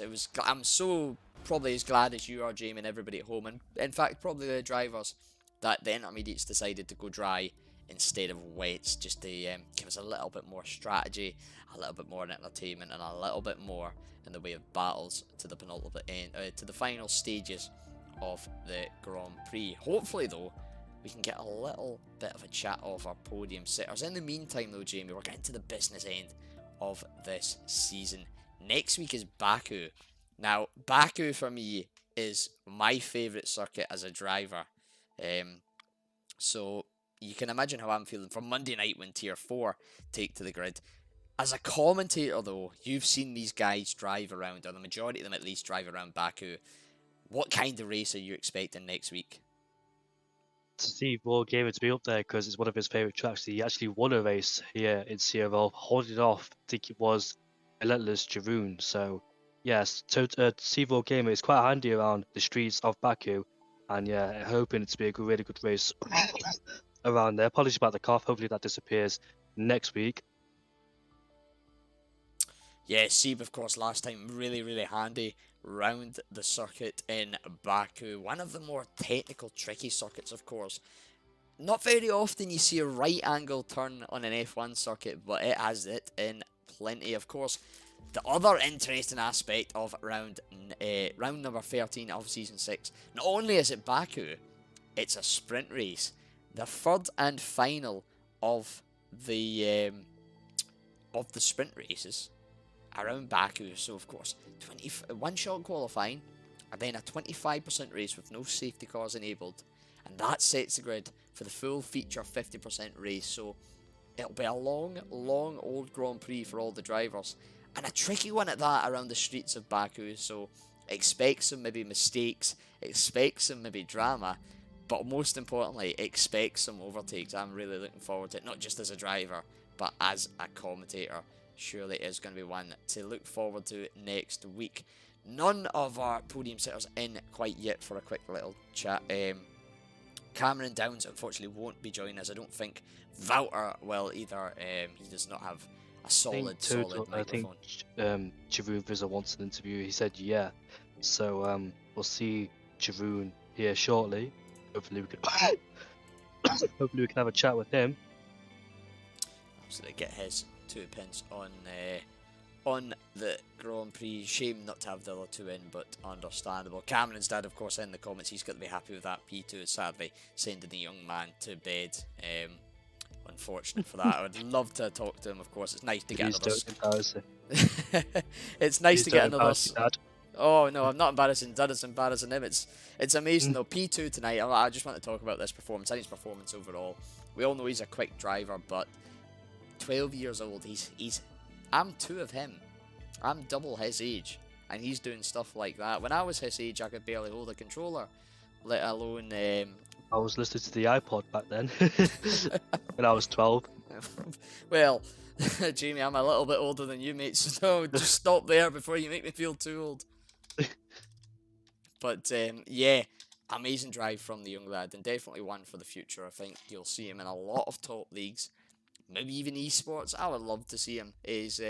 Despite his age and despite his Scottishness, he's a very, very nice young lad, and generally wish him all the best. Wouter, of course, I don't think he's got quite the best setup for an interview, but again, congratulations on our Season 5 Tier 1 champion on yet another podium. Making some points headway, maybe not on Jeroen, but definitely on P's. Jeroen just asking me about the interviews there, so hopefully we'll see him very soon. And as I say, here he joins. So Jeroen, I hope you're ready just for a quick fire in to talk, because as you know, Wouter doesn't like talking to us, and Cameron available tonight, so you're going to be our full sort of all eyes on you in a way. But first of all, congratulations, another win under your belt this season. Championship lead extended. You must be feeling pretty happy with that race tonight. Yeah, happy with P1 in the end. It's close in the last lap, but yeah, I managed it pretty well. Got the DRS and took the lead and the win. Yeah, we noticed that you had a substantial amount of ERS, 80% I believe it was, onto the final lap. Very tactical, very smart from you. Using it to get the move done, and then using it to extend and hold that lead once it came round. I'm just going to talk to you very quickly about that lap 24 safety car. Now, at the time, you had about a 6 to 7 second lead. You must have been thinking at that stage, no mistakes, no silly errors, this race is mine. Without saying some naughty words, shall we say, what was your thinking when that safety car came out? You must have been a little bit upset, to say the least. But it didn't matter in the end. I was yeah, I didn't think anything of it. I was just going to box for the softs, and we'll be all equal again. And it was fun to have a fight as well for the lead, so not too bad. Just shows you the class I've got. If that had been me, I had been shouting and saying some different words, shall we say, losing my 7-second lead. I can't really think much else apart from, you know, pole lap, a 13.5, I believe it was. Were you happy with that? I know you've got a little bit more in your locker, or was that a pretty decent lap in your eyes? Yeah, again, I need to work on the first lap of Q3, because if you don't get a banker, and it's basically one-shot quality. So yeah, I could do faster, like 0.3, but yeah, no, 0.5 was good in the end. Was enough for pole. Cameron validated last corner. But yeah, that was a good lap in the end. One-shot quality. Absolutely. Under pressure to put in a 13.5. It's only what most drivers could dream on, so from me, congratulations. Jamie, I'll hand it over to you. I'm sure you've got some questions for Jeroen, and a bit more insightful than me, maybe having a little bit more of an eye for the sort of strategic driver, tactical driver sort of opinions. I'm more of the, as I've been told, the clown and the commentator of the entertainment side of the commentary. I'll let you do the insight from now on. Wow. Okay. Yeah, Jeroen, once Cameron made his pit stop, and when you rejoined ahead of it, what was you thinking at the time? Did you think that, yeah, did you think you had the race from there on in? May I ask you, what happened? Why did he get a penalty? He suddenly had Yellow. 5 seconds.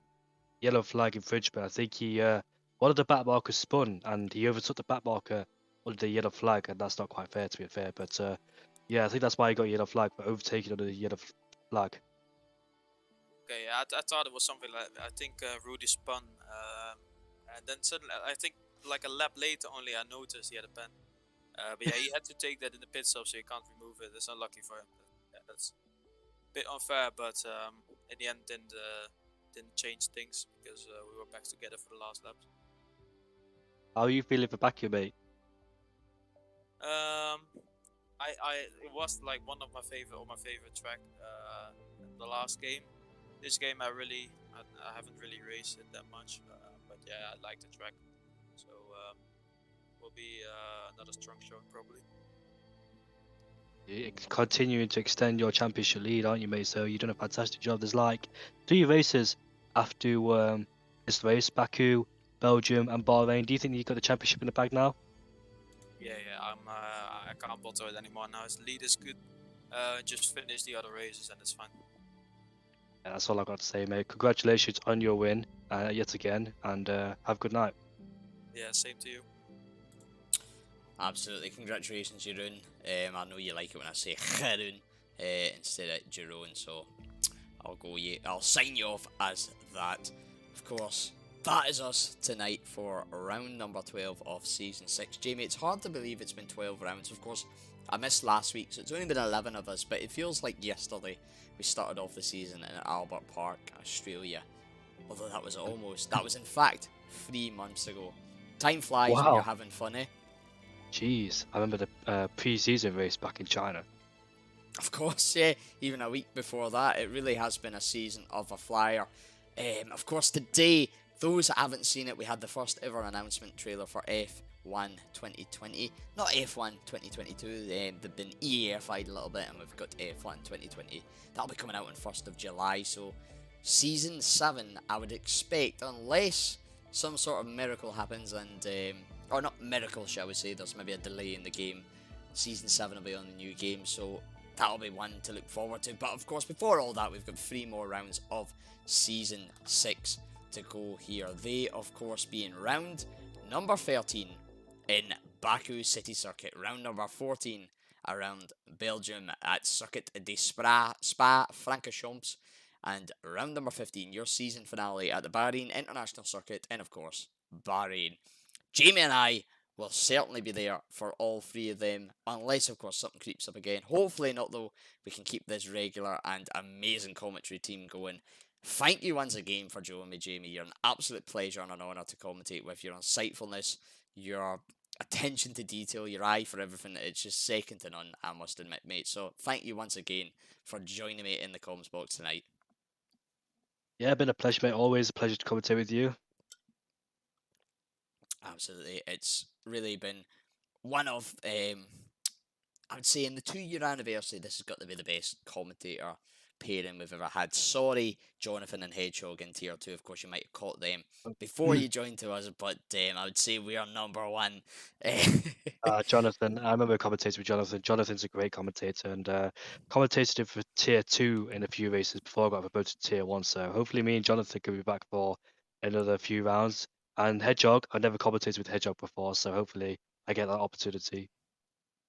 Absolutely, I mean, both of them, I'm just, of course, having a little joke there. Hedgehog and Jonathan are Tier 2 commentators, absolutely amazing. Boompy racing here tonight, our main Tier 3 commentator, and Tier 4, a sort of a smorgasbord of commentators. You have the likes of Mr. BT, Rotation, and a few others mixing in when available. An amazing comms tier here.